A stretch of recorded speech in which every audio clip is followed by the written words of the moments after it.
உறைய வைக்கும் பனி, மரண அமைதி. யாரோ நெருங்க பயப்படும் ஒரு கொடூரமான காடு. அதன் ராஜாவாக தனிமையில் கர்ஜிக்கும் ஒரு ஆல்பா, அர்ஜுன். தன் சொந்த இனத்தாலேயே வேட்டையாடப்பட்டு இரத்த வெள்ளத்தில் உயிருக்கு போராடும் ஒரு மென்மையான ஒமேகா, நிலவன். விதி இவங்க 2 பேரையும் அந்த பனி இரவில் சந்திக்க வைக்குது.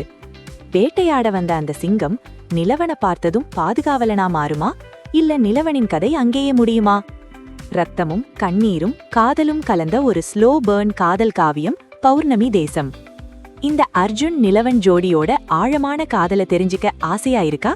மறக்காம இப்பவே லைக் பண்ணுங்க, ஃப்ரெண்ட்ஸுக்கு ஷேர் பண்ணுங்க. இதே மாதிரி சுவாரஸ்யமான BL நாவல்களை கேட்க நம்ம பிரியங்கா ஆடியோ புக் சேனலை சப்ஸ்கிரைப் பண்ணுங்க. வாங்க கதைக்குள்ள போகலாம். அத்தியாயம் 1. முழு நிலவு நீர்வீழ்ச்சி, ஃபுல் மூன் ஃபால்ஸ். மனித நாகரிகத்தின் சலசலப்புகள் எட்டாத, இயற்கையின் ஆதி ரகசியங்கள் புதைந்து கிடக்கும் அந்த அடர்ந்த வனப்பகுதி எப்போதும் ஒருவிதமான மர்மமான அமைதியிலேயே உறைந்திருக்கும். அந்த வனத்தின் ஆழத்தில் ராட்சத தேவதாரு மரங்களுக்கு நடுவே அமைந்திருந்தது அர்ஜுனின் அந்த மரக்கூரை வீடு. அர்ஜுன் ஒரு ஆல்பா. அவனது உடல் வாகு ஒரு மலையின் உறுதிக்கும், அவனது கண்கள் இருட்டில் மின்னும் வைரத்தின் கூர்மைக்கும் பெயர் பெற்றவை. ஆனால் அந்த வலிமைக்கு பின்னால் ஒரு நீண்டகால தனிமை இருந்தது. ஓநாய் மனிதர்களின் சமுதாயத்தில் ஒரு ஆல்பா என்பவன் அதிகாரத்தின் உச்சம். அவனது ஒரு சொல்லுக்கு கட்டுப்பட்டு நூற்றுக்கணக்கான ஓநாய்கள் அணிவகுக்கும். ஆனால் அர்ஜுன் அந்த அதிகார போட்டிகளையும் இரத்தவெறி பிடித்த அரசியலையும் வெறுத்து தன்னைத்தானே இந்த வனத்திற்குள் நாடு கடத்திக் கொண்டவன். அன்று இரவு வானம் ஒரு வெளிரிய நீல நிறத்தில் காட்சியளித்தது. பனிப்பொழிவு வழக்கத்தை விட கடுமையாக இருந்தது. காடெங்கும் ஒரு வெண்மையான மரண அமைதி நிலவியது. அர்ஜுன் தனது எல்லைப் பகுதியை சுற்றி காவல் காத்துக் கொண்டிருந்தான். ஓநாய் மனிதர்களுக்கு ஒரு தனித்துவமான குணம் உண்டு. அவர்களது டெரிட்டரி அல்லது எல்லைக்குள் நுழையும் எந்த ஒரு அந்நிய வாசனையையும் அவர்களது கூர்மையான நுகர்வு திறன் நொடியில் கண்டறிந்துவிடும். அர்ஜுனின் நாசிகளில் திடீரென ஒரு வாசம் மோதியது. அது ஒரு சாதாரண வாசம் அல்ல. அது பயத்தில் உறைந்த ஒரு ஒமேகாவின் வாசனை. அந்த மனத்தில் காட்டு மல்லிகையின் மென்மையும் இரத்தத்தின் உவர்ப்பும் கலந்திருந்தது. அவன் பனிப்படலத்தை விலக்கிக் கொண்டு முன்னேறினான். ஒரு பெரிய பாறையின் மறைவில் சுருண்டு கிடந்த ஒரு உருவத்தை கண்டான். அது நிலவன். அவனது உடல் குளிரினால் நீல நிறமாக மாறத் தொடங்கியிருந்தது. அவனது தோள்களில் ஆழமான நகக்கீறல்கள். அது ஒரு ஆல்பாவின் கோர தாக்குதலால் ஏற்பட்டது என்பதை அர்ஜுன் பார்த்தவுடனேயே புரிந்து கொண்டான். ஓநாய் கூட்டங்களில் ஒமேகாக்கள் பொதுவாக தற்காப்பு திறன் அற்றவர்களாகவும் மற்றவர்களின் விருப்பத்திற்கு ஆளாக வேண்டியவர்களாகவும் நடத்தப்படுகிறார்கள். ஆனால் இந்த இளைஞனின் கண்களில் தெரிந்த அந்த துணிச்சல், உயிரை காப்பாற்றிக் கொள்ள ஒரு கொடுங்கோல் ஆல்பாவை எதிர்த்து ஓடிவந்த அந்த வீரம் அர்ஜுனை வியக்க வைத்தது. அர்ஜுன் மெல்ல நிலவன் அருகே குனிந்தான். அவனது பிரம்மாண்டமான நிழல் நிலவன் மீது விழுந்தபோது நிலவன் அரைகுறை மயக்கத்தில் தன் கண்களை திறந்தான். அவன் கண்டது ஒரு மனிதனை அல்ல, ஒரு வலிமையான பாதுகாப்பை. அர்ஜுன் அவனை தொட்டபோது அர்ஜுனின் உடலிலிருந்த அந்த ஆல்பாவின் வெப்பம் நிலவனின் உறைந்த உடலுக்குள் ஒரு மின்சாரத்தை பாய்ச்சது. ஓநாய் மனிதர்களின் உலகில் ஒரு பலமான ஆல்பா ஒரு ஒமேகாவை தொடும்போது ஏற்படும் அந்த ஸ்பார்க் வெறும் உடல் ரீதியானது மட்டுமல்ல, அது ஆன்மாக்களின் உரையாடல். என்னை கொன்றுவிடுங்கள், ஆனால் நான் அவளிடம் வரமாட்டேன் என்று நிலவன் முணுமுணுத்தான். அவனது குரல் கம்மி இருந்தது. ஒவ்வொரு வார்த்தையும் ஒரு போராட்டமாக இருந்தது. அர்ஜுன் பதில் சொல்லவில்லை. அவன் நிலவனை தன் பலமான கரங்களில் ஏந்தினான். ஒரு ஒமேகா இவ்வளவு பாரமற்றவனாக இருப்பானா என்று அவன் உள்ளம் ஏங்கியது. நிலவனை தூக்கிக் கொண்டு அவன் தன் வீட்டை நோக்கி நடந்தபோது அவனது பாதங்கள் பனியில் ஆழமாக பதிந்தன. அர்ஜுனின் இதயம் பல வருடங்களுக்குப் பிறகு ஒரு புதிய தாளத்தில் துடிக்கத் தொடங்கியது. ஓநாய் மனிதர்களுக்கு பொதுவாகவே மற்றவர்களிடம் அன்பு செலுத்துவது கடினம். ஆனால் அந்த பனி இரவில் அவன் ஒரு விசித்திரமான பிணைப்பை உணர்ந்தான். வீட்டிற்குள் நுழைந்ததும் அர்ஜுன் நிலவனை தீயின் அருகே கிடத்தினான். தீயின் வெளிச்சத்தில் நிலவனின் முகம் தேவதூதனைப் போல ஜொலித்தது. அர்ஜுன் அந்த தீயை பார்த்துக் கொண்டே நினைத்தான். இந்த இளைஞனின் வருகை தன் அமைதியான வாழ்க்கையை மாற்றப் போகிறது என்பது அவனுக்கு தெரியும். ஆனால் அந்த மாற்றம் ஒரு பேரழிவா அல்லது ஒரு புதிய ஆரம்பமா? அர்ஜுன் தன் கைகளை நிலவன் முடியில் மென்மையாக ஓட்டினான். இது ஒரு ஆல்பாவின் அதிகாரமல்ல, இது ஒரு தனிமை சிங்கத்தின் மென்மை. நிலவன் மெல்ல அர்ஜுனின் வாசனையை சுவாசித்தான். அது அவனுக்கு ஒரு பாதுகாப்பான குகைக்குள் நுழைந்த உணர்வை தந்தது. அன்று இரவு அந்த பனிமூட்டத்திற்கு பின்னால் ஒரு புதிய இதிகாசம் எழுதப்படத் தொடங்கியது. அத்தியாயம் 2. அர்ஜுன் அந்த மரவீட்டின் ஜன்னலோரம் நின்றபடி வெளியே படர்ந்து கிடந்த பனிப்போர்வையை வெறித்து பார்த்து கொண்டிருந்தான். அவன் ஒரு அல்பா. பிறப்பிலேயே தலைமைத்துவமும் மற்றவர்களின் உணர்ச்சிகளை கட்டுப்படுத்தும் ஆற்றலும் அவனுக்கு இயற்கை வழங்கிய கொடை. ஆனால் அவன் இப்போது உணர்வது ஒரு விசித்திரமான பாரத்தை. அவனது கட்டிலில் மயங்கிக் கிடக்கும் அந்த மென்மையான ஒமேகா, நிலவன், அவனது ஆழ்மனதில் உறங்கிக் கிடந்த ஏதோ ஒரு பாதுகாக்கும் உணர்வை தட்டி எழுப்பியிருந்தான். ஓநாய் மனிதர்களின் சமுதாயத்தில் அல்பாக்கள் எப்போதும் வலிமையின் அடையாளமாகவும் ஒமேகாக்கள் அன்பின் ஊற்றாகவும் பார்க்கப்படுகிறார்கள். ஆனால் நிலவனின் உடலிலிருந்த அந்த வடுக்கள் ஒரு வலிமையானவன் தன் அதிகாரத்தை எவ்வளவு கொடூரமாக ஒரு மென்மையானவன் மீது பிரயோகித்திருக்கிறான் என்பதற்குச் சாட்சியாக அமைந்தன. அர்ஜுன் மெதுவாக நிலவன் அருகே அமர்ந்தான். ஓநாய் மனிதர்களுக்கு நுகரம் திறன் என்பது வெறும் வாசனையல்ல, அது ஒருவரின் ஆன்மாவை படிக்கும் கருவி. நிலவனிடமிருந்து வீசிய அந்த காட்டு மல்லிகை மனம் இப்போது பயத்தினால் கசந்து போயிருந்தது. ஒரு அல்ஃபா தன் கூட்டத்திலிருக்கும் ஒமேகாக்களை தன் உயிரை கொடுத்து காக்க வேண்டும் என்பது அந்த இனத்தின் எழுதப்படாத சட்டம். ஆனால் நவீன ஓநாய் கூட்டங்கள் அந்த அறத்தை மறந்து அதிகார பசியில் அலைகின்றன. நிலவன் வெள்ள கண்களை திறந்தான். அவனது கண்கள் அர்ஜுனின் அகன்ற தோள்களையும் அவனது கரங்களில் இருந்த தழும்புகளையும் கண்டதும் திகைத்தன. அவன் அர்ஜுனின் அந்த அல்ஃபா ஆரா, அதாவது ஒரு தலைவனுக்குரிய காந்த சக்தியை உணர்ந்தான். அந்த சக்தி பொதுவாக ஒமேகாக்களை பணிய வைக்கும். ஆனால் அர்ஜுனிடமிருந்து வெளிப்பட்ட வெப்பம் நிலவனுக்கு அச்சத்தை தரவில்லை, மாறாக ஒரு தாய்மையின் கதகதப்பை தந்தது. என்னை என்னை எங்கே அழைத்து வந்திருக்கிறீர்கள் என்று நிலவன் வினவினான். அவனது குரல் உடைந்திருந்தது. பனிக்காற்று அவன் தொண்டையை வறட்சியாக்கியிருந்தது. அர்ஜுன் பதில் பேசாமல் ஒரு மரக்கோப்பையில் மூலிகைகள் கலந்த வெந்நீரை நிலவனிடம் நீட்டினான். இது உன் வலியை போக்கும். நான் அர்ஜுன். நீ இப்போது முழு நிலவு நீர்வீழ்ச்சி பகுதியில் இருக்கிறாய். இது யாருடைய அதிகாரத்துக்கு முற்படாத தனி பிரதேசம் என்றான் அந்த அமைதி சிங்கம். அர்ஜுன் பேசும்போது அவன் குரலிலிருந்த அந்த ஆழமான அதிர்வு நிலவனின் பயத்தை மெல்ல மெல்ல கரைத்தது. ஓநாய் மனிதர்களின் இரத்தத்தில் ஒரு விசித்திரமான குணமுண்டு. அவர்கள் காயமடைந்தால் அவர்களது உடல் தானாகவே தன்னைத்தானே குணப்படுத்திக் கொள்ளும். ஆனால் மனதளவில் ஏற்படும் காயங்களை குணப்படுத்த ஒரு துணையின் அரவணைப்பு தேவை. நிலவன் அந்த நீரை பருகியபோது அர்ஜுன் அவனது காயங்களை உற்று நோக்கினான். விக்ரம் என்று நிலவன் நடுங்கும் குரலில் சொன்னான். அவன் என்னை விடமாட்டான். நான் அவனது கூட்டத்தின் சொத்து என்று அவன் நினைக்கிறான். ஒரு ஒமேகாவுக்கு தன்னிச்சையான விருப்பம் இருக்கக்கூடாதே என்பது அவன் விதி. அர்ஜுனின் கண்கள் ஒரு கணம் கனலாக ஜொலித்தன. அவன் கைகள் முறுக்கேறின. ஒருவன் தன்னை வலிமையானவன் என்று நிரூபிக்க மென்மையானவர்களை துன்புறுத்துகிறான் என்றால் அவன் அல்ஃபாவே கிடையாது, வெறும் மிருகம் என்று கர்ஜிப்பது போல கூறினார் அர்ஜுன். பின்பு சட்டென்று தன் குரலை தாழ்த்தி, நிலவா, இந்த தனிமை உனக்கு பிடிக்காமல் போகலாம். ஆனால் இந்த பனிமூடிய காடு உன்னை ஒளித்து வைக்கும். நான் இருக்கும் வரை எந்த ஒரு ஓநாயும் உன்னை தீண்ட முடியாது. இது என் சபதம் என்றான். நிலவன் அர்ஜுனை ஏறிட்டு பார்த்தான்.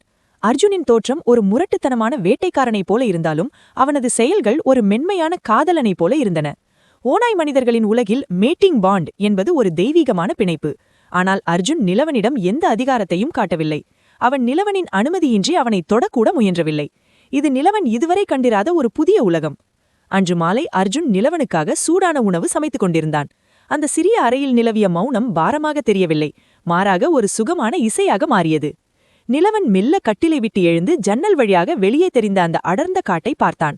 எங்கே பார்த்தாலும் ஓநாய்களின் ஊளை சத்தம் கேட்கும் தன் பழைய வாழ்க்கையை விட இந்த தனிமை அவனுக்கு ஒரு விடுதலையாக தெரிந்தது. ஏன் தனியாக இருக்கிறீர்கள் என்று நிலவன் கேட்டான். அர்ஜுன் நெருப்பை அணைத்துவிட்டு திரும்பி பார்த்தான். கூட்டத்திலிருந்தால் ஒருவன் தலைவனாக இருக்கலாம், ஆனால் தனியாக இருந்தால் மட்டுமே அவன் மனிதனாக இருக்க முடியும். அதிகாரமும் இரத்தவெறியும் என்னை தனிமைக்கு தள்ளின. ஆனால் இன்றுதான் அந்த தனிமை எனக்கு ஒரு அர்த்தத்தை கொடுத்திருக்கிறது என்று கூறிவிட்டு நிலவனின் கண்களை ஆழமாக பார்த்தான். அந்த பார்வையிலிருந்த தேடல் ஒரு நீண்ட கால பசியைப் போல இருந்தது. அன்பிற்காக ஏங்கும் ஒரு சிங்கத்தின் பசி. நிலவன் உணர்ந்தான், அர்ஜுன் ஒரு வலிமையான தலைவன் மட்டுமல்ல, அவன் ஒரு காயப்பட்ட ஆன்மா. இருவரும் காயப்பட்டவர்கள், ஒருவர் உடலால், இன்னொருவர் மனதால். இந்த பனிமூடிய இரவில் 2 துருவங்கள் இணையத் தொடங்கியிருந்தன. அத்தியாயம் 3. விடியலின் முதல் கீற்று அந்த மரவீட்டின் ஜன்னல் வழியாக உள்ளே நுழைந்து நிலவனின் முகத்தில் ஒரு தங்க நிற கோட்டை வரைந்தது. அர்ஜுன் அந்த அறையின் மூலையில் அமர்ந்து தன் கையில் இருந்த பழைய கத்தியை தீட்டிக் கொண்டிருந்தான். அந்த சத்தம், கல்லும் இரும்பும் உரசும் அந்த சீரான ஓசை நிலவனை உறக்கத்திலிருந்து மெல்ல எழுப்பியது. அவன் கண்கள் விழித்தபோது முதல் உணர்வு வலியல்ல, அது ஒருவிதமான நிம்மதி. தன் பழைய கூட்டத்தில் அவன் விழிக்கும்போது எப்போதும் ஒரு பயம் இருக்கும். அன்று எந்த அல்ஃபா தன்னை துன்புறுத்தப் போகிறானோ என்ற அச்சம். ஆனால் இங்கே அந்த அறையில் ஒருவிதமான காங்கத்தன்மை கொண்ட அமைதி நிலவியது. நிலவன் மெதுவாக எழுந்து அமர முயன்றான். அவன் தோளிலிருந்த காயங்கள் இப்போது ஓரளவுக்கு ஆறியிருந்தன. ஓநாய் மனிதர்களின் ஹீலிங் சக்தி அசாத்தியமானது. ஆனால் நிலவனின் காயம் ஒரு சாதாரண ஆயுதத்தால் ஏற்பட்டதல்ல. அது விக்ரமின், அதாவது அவனது பழைய அல்ஃபாவின் விஷம் தோய்ந்த நகங்களால் ஏற்பட்டது. ஓநாய் இனத்தில் ஒரு அல்ஃபா தன் கூட்டத்தில் இருக்கும் ஒமேகாவை தன் கட்டுப்பாட்டிற்குள் வைத்திருக்க தன் நகங்களில் இருக்கும் ஒருவித நரம்பு நஞ்சை, ஆல்ஃபா வெனமே, அந்த ஒமேகாவின் உடலில் செலுத்துவதுண்டு. அது அந்த ஒமேகாவை உடல் ரீதியாக அந்த அல்ஃபாவிற்கு அடிமையாக்கும். அர்ஜுன் கத்தியை தீட்டுவதை நிறுத்திவிட்டு நிலவனை ஏறிட்டு பார்த்தான். எழுந்துவிட்டாயா? அவனது குரல் ஒரு பாறைக்குள்ளிருந்து வரும் எதிரொலியைப் போல கனமாகவும் அதே சமயம் மென்மையாகவும் இருந்தது. என் உடலில் ஒரு விசித்திரமான பாரம் இருக்கிறது. ஏதோ ஒன்று என் நரம்புகளை இழுப்பது போல. நிலவன் தன் கழுத்தை பிடித்தபடி சொன்னான். அர்ஜுன் எழுந்து அவன் அருகே வந்தான். அவனது பிரம்மாண்டமான உருவம் நிலவனை முழுவதுமாக மறைத்தது. நிலவன் அர்ஜுனின் அண்மையால் ஒரு நொடி நடுங்கினான். அர்ஜுன் தன் கழுத்தில் இருந்த காயத்தை தொட்டான். அந்த ஸ்பரிசத்தில் ஒரு நெருப்பு இருந்தது. அர்ஜுன் தன் விரல்களால் நிலவனின் தோளில் மென்மையாக அழுத்தினான். உன் உடலில் விக்ரமின் நஞ்சு இருக்கிறது நிலவா.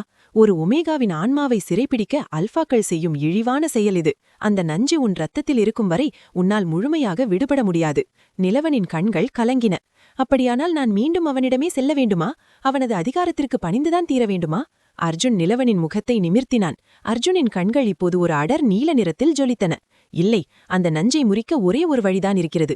ஒரு வலிமையான அல்பா அந்த நஞ்சை விட அதிக ஆற்றல் கொண்ட தன் சக்தியை உன் உடலில் செலுத்த வேண்டும். ஆனால் அது உனக்கு மிகுந்த வலியை தரும். நீ அதை தாங்கிக் கொள்ள தயாரா?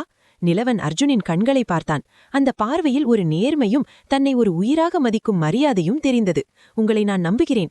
எத்தகைய வலியையும் நான் தாங்கிக் கொள்கிறேன். ஆனால் மீண்டும் அந்த நரகத்திற்கு நான் போக மாட்டேன். அர்ஜுன் நிலவனின் கரத்தை பற்றினான்.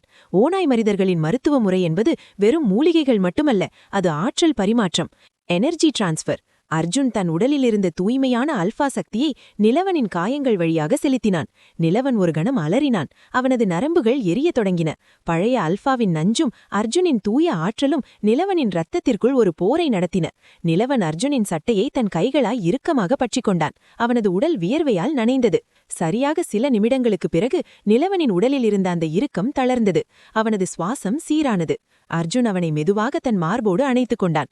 இது ஒரு வேட்டையன் தன் இரையை பிடிப்பது போன்ற அணைப்பல்ல, ஒரு சிங்கம் தன் குட்டியை காப்பது போன்ற அரவணைப்பு. நிலவன் அர்ஜுனின் இதய துடிப்பை கேட்டான். அது ஒரு சீரான போர்க்கருவியின் ஓசை போல இருந்தது. நன்றி என்று நிலவன் மெல்லிய குரலில் சொன்னான். நன்றி சொல்லாதே நிலவா.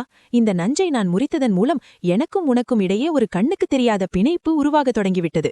இனி விக்ரமால் உன்னை தன் வசப்படுத்த முடியாது. ஆனால் உன்னால் என்னை விட்டு வெகு தூரம் செல்லவும் முடியாது. இதுதான் இந்த இனத்தின் சாபம் அல்லது வரம். நிலவன் ஒன்றும் பேசவில்லை. அவன் அர்ஜுனின் வாசனைக்கு அடிமையாகத் தொடங்கியிருந்தான். அதுவரை ஒரு அடிமையாக நடத்தப்பட்ட அவனுக்கு அர்ஜுனின் இந்த அதிகாரமற்ற அரவணைப்பு ஒரு ஸ்வர்க்கமாக தெரிந்தது. அன்று மாலை பனிப்பொழிவு நின்றிருந்தது. அர்ஜுன் நிலவனை மெதுவாக தன் வீட்டின் வெளித்திண்ணைக்கு அழைத்து வந்தான். தூரத்தில் நீர்வீழ்ச்சியின் ஓசை கம்பீரமாக கேட்டது. அர்ஜுன் நிலவனிடம் ஒரு சிறிய மரக்கத்தியை கொடுத்தான். நீ ஒரு ஒமேகாவாக இருக்கலாம் நிலவா, ஆனால் இந்த உலகில் நீ உன்னை நீயே காத்துக்கொள்ள பழக வேண்டும். நாளை முதல் நான் உனக்கு தற்காப்பு கலைகளை கற்றுத்தருவேன். என் நிழலில் நீ ஒளிய வேண்டாம். என் பக்கபலமாக நீ நிற்க வேண்டும். நிலவன் அந்த கத்தியை கையில் வாங்கினான். அவனது மென்மையான விரல்கள் அந்த கூர்மையான ஆயுதத்தை தொட்டபோது அவனுக்குள் ஒரு புதிய உணர்வு பிறந்தது. அவன் இனி ஒரு பலவீனவன் அல்ல. ஒரு தனிமை சிங்கத்தின் நிழலில் ஒரு சிற நிலவு ஒளி பெறத் தொடங்கியிருந்தது. அத்தியாயம் 4. வானம் இன்னும் செந்நிறமாகவே இருந்தது. முழு நிலவு, நீர்வீழ்ச்சியின் சத்தம் ஒரு பின்னணி இசை போல ஒலித்துக் கொண்டிருக்க, அர்ஜுன் நிலவனை வீட்டின் பின்புறம் இருந்த ஒரு சமவெளியான பகுதிக்கு அழைத்து வந்தான். ஓநாய் மனிதர்களின் உலகில் தற்காப்பு என்பது வெறும் கலை அல்ல, அது உயிர் வாழ்வதற்கான அடிப்படை தேவை. குறிப்பாக நிலவனை போன்ற ஒரு ஒமேகா ஆல்பாக்களின் அதிகார பசிக்கு இரையாகாமல் இருக்க வேண்டுமானால் அவன் தன் உடலையும் மனதையும் இரும்பை போல மாற்றிக்கொள்ள வேண்டும். அர்ஜுன் நிலவனின் முன்னே நின்றான். அவனது தோள்கள் ஒரு மலைமுகட்டைப் போல விரிந்து கிடந்தன. நிலவா, ஒரு ஓநாய் மனிதனின் பலம் அவனது கைகளில் இல்லை, அவனது கால்களிலும் அவனது பார்வையின் கூர்மையிலும் இருக்கிறது என்றான் அர்ஜுன். அவன் மெதுவாக தன் உருவத்தை மாற்றத் தொடங்கினான். அவனது கண்கள் அடர் மஞ்சள் நிறமாக மாறின. அவனது நகங்கள் கூர்மையடைந்தன. இது முழுமையான ஓநாய் உருவமாற்றம் அல்ல, இது செமி ஷிஃப்ட், அதாவது மனித உருவத்திலேயே ஓநாயின் வேகத்தையும் பலத்தையும் பெறுவது. நிலவன் பிரமிப்போடு பார்த்து கொண்டிருந்தான். அவனது பழைய கூட்டத்தில் ஒமேகாக்கள் எப்போதும் ஆயுதம் ஏந்துவதற்கோ அல்லது தற்காப்பு கலைகளை பயில்வதற்கோ அனுமதிக்கப்பட்டதில்லை. அவர்கள் எப்போதும் பணிந்து போகவே பழக்கப்பட்டவர்கள். அர்ஜுன், என்னால் உங்களைப் போல பலமாக மாற முடியுமா என்று மெல்லிய குரலில் கேட்டான். உன்னால் பலமாக மாற முடியாது நிலவா, ஆனால் உன்னால் வேகமானவனாக மாற முடியும். ஒமேகாக்களின் உடல்வாகு இயற்கையிலேயே மிக இலகுவானது. ஒரு ஆல்பா உன்னை தாக்கும்போது நீ அவனது பலத்தை எதிர்கொள்ளக்கூடாது, அவனது பலத்தை அவனுக்கே எதிராக திருப்ப வேண்டும் என்று கூறிவிட்டு அர்ஜுன் மின்னல் வேகத்தில் நிலவனை நோக்கி பாய்ந்தான். நிலவன் திடுக்கிட்டு பின்வாங்கினான். அர்ஜுனின் கரங்கள் நிலவனின் கழுத்தின் மிக அருகே வந்து நின்றன. பயம் உன் முதல் எதிரி. எதிரியின் வாசனையை நுகர். அவனது இதய துடிப்பை கவனி. அவன் எப்போது நகரப்போகிறான் என்பதை அவனது தசைகளின் அசைவை வைத்தே நீ கணிக்க வேண்டும் என்று அர்ஜுன் அவனது காதருகே மென்மையாக சொன்னான். அந்த சிறிய இடைவெளியில் அர்ஜுனின் ஆல்பாவிற்குரிய அந்த வெப்பமான சுவாசம் நிலவனின் கண்ணண்டலில் பட்டது. நிலவனுக்குள் ஒரு விசித்திரமான நடுக்கம். அது பயமல்ல, ஒரு இனம் புரியாத ஈர்ப்பு. அடுத்த சில மணி நேரம் பயிற்சி தொடர்ந்தது. அர்ஜுன் நிலவனின் நிலைகளை சரி செய்தான். அவன் நிலவனின் இடுப்பை பிடித்து சரி செய்யும் போதும் அவனது கரங்களை உயர்த்தி பிடிக்கும் போதும் இருவருக்கும் இடையே இருந்த அந்த ஸ்லோ பர்ன் வேதியியல் மெல்ல தகித்தது. அர்ஜுன் ஒரு ஆசிரியனாக இருக்க முயன்றான். ஆனால் நிலவனின் அந்த மென்மையான ஸ்பரிசம் அவனது பல வருட தனிமையை கலைத்தது. ஓநாய் மனிதர்களுக்கு டச் ஸ்டார்வேஷன், அதாவது ஒருவரின் அன்பான தொடுதலுக்காக ஏங்கும் குணம் அதிகம். அர்ஜுன் இத்தனை காலம் அதை அடக்கி வைத்திருந்தான். ஆனால் இன்று நிலவனை தொடும்போது அவனது ஓநாய் உள்ளுணர்வு மெல்ல முணங்கியது. இப்போது மீண்டும் முயற்சி செய் என்றான் அர்ஜுன். நிலவன் தன் முழு மூச்சையும் ஒருமுகப்படுத்தினான். அர்ஜுன் தாக்கமுற்றப்பட்டபோது நிலவன் லாவகமாக அவனது கரங்களுக்கு கீழே குனிந்து தப்பித்து அர்ஜுனின் பின்னால் சென்று நின்றான். அர்ஜுன் ஆச்சரியத்துடன் திரும்பினான். அவனது முகத்தில் ஒரு அரிதான புன்னகை அரும்பியது. சிறப்பு, நீ மிக விரைவாக கற்றுக்கொள்கிறாய். பயிற்சி முடிந்ததும் இருவரும் நீர்வீழ்ச்சியின் ஓரம் அமர்ந்தனர். நிலவன் களைப்பால் மூச்சிறைத்துக் கொண்டிருந்தான். அர்ஜுன் அவனுக்கு குடிப்பதற்கு நீர் கொடுத்தான். ஏன் என்னை தேடி வந்தார்கள் தெரியுமா என்று நிலவன் திடீரென கேட்டான். அர்ஜுன் அமைதியாக இருந்தான். விக்ரம் என்னை ஒரு பிரீடர், அதாவது அவனது வாரிசுகளை சுமக்கும் ஒரு கருவியாக மட்டுமே பார்த்தான். ஒமேகாக்கள் கருவுறும் திறன் கொண்டவர்கள் என்பதால் எங்களை அவர்கள் ஒரு உயிராக கருதுவதில்லை. ஆனால் நீங்கள் என்னை ஒரு வீரனாக பார்க்கிறீர்கள் என்று நிலவன் கண்களில் கண்ணீருடன் சொன்னான். அர்ஜுன் நிலவனின் கைகளை பற்றினான். நிலவா, இந்த இனத்தின் விதிகள் பழமையானவை மற்றும் கொடூரமானவை. ஆனால் இந்த காட்டில் நீயாக இருக்கலாம். நீ ஒரு கருவியோ அல்லது அடிமையோ அல்ல. நீ என் மனை என்று சொல்ல அவனது இதயம் துடித்தது. ஆனால் அதற்கு இன்னும் காலம் கனியவில்லை என்று அவன் அறிவான். திடீரென அர்ஜுனின் காதுகள் கூர்மையடைந்தன.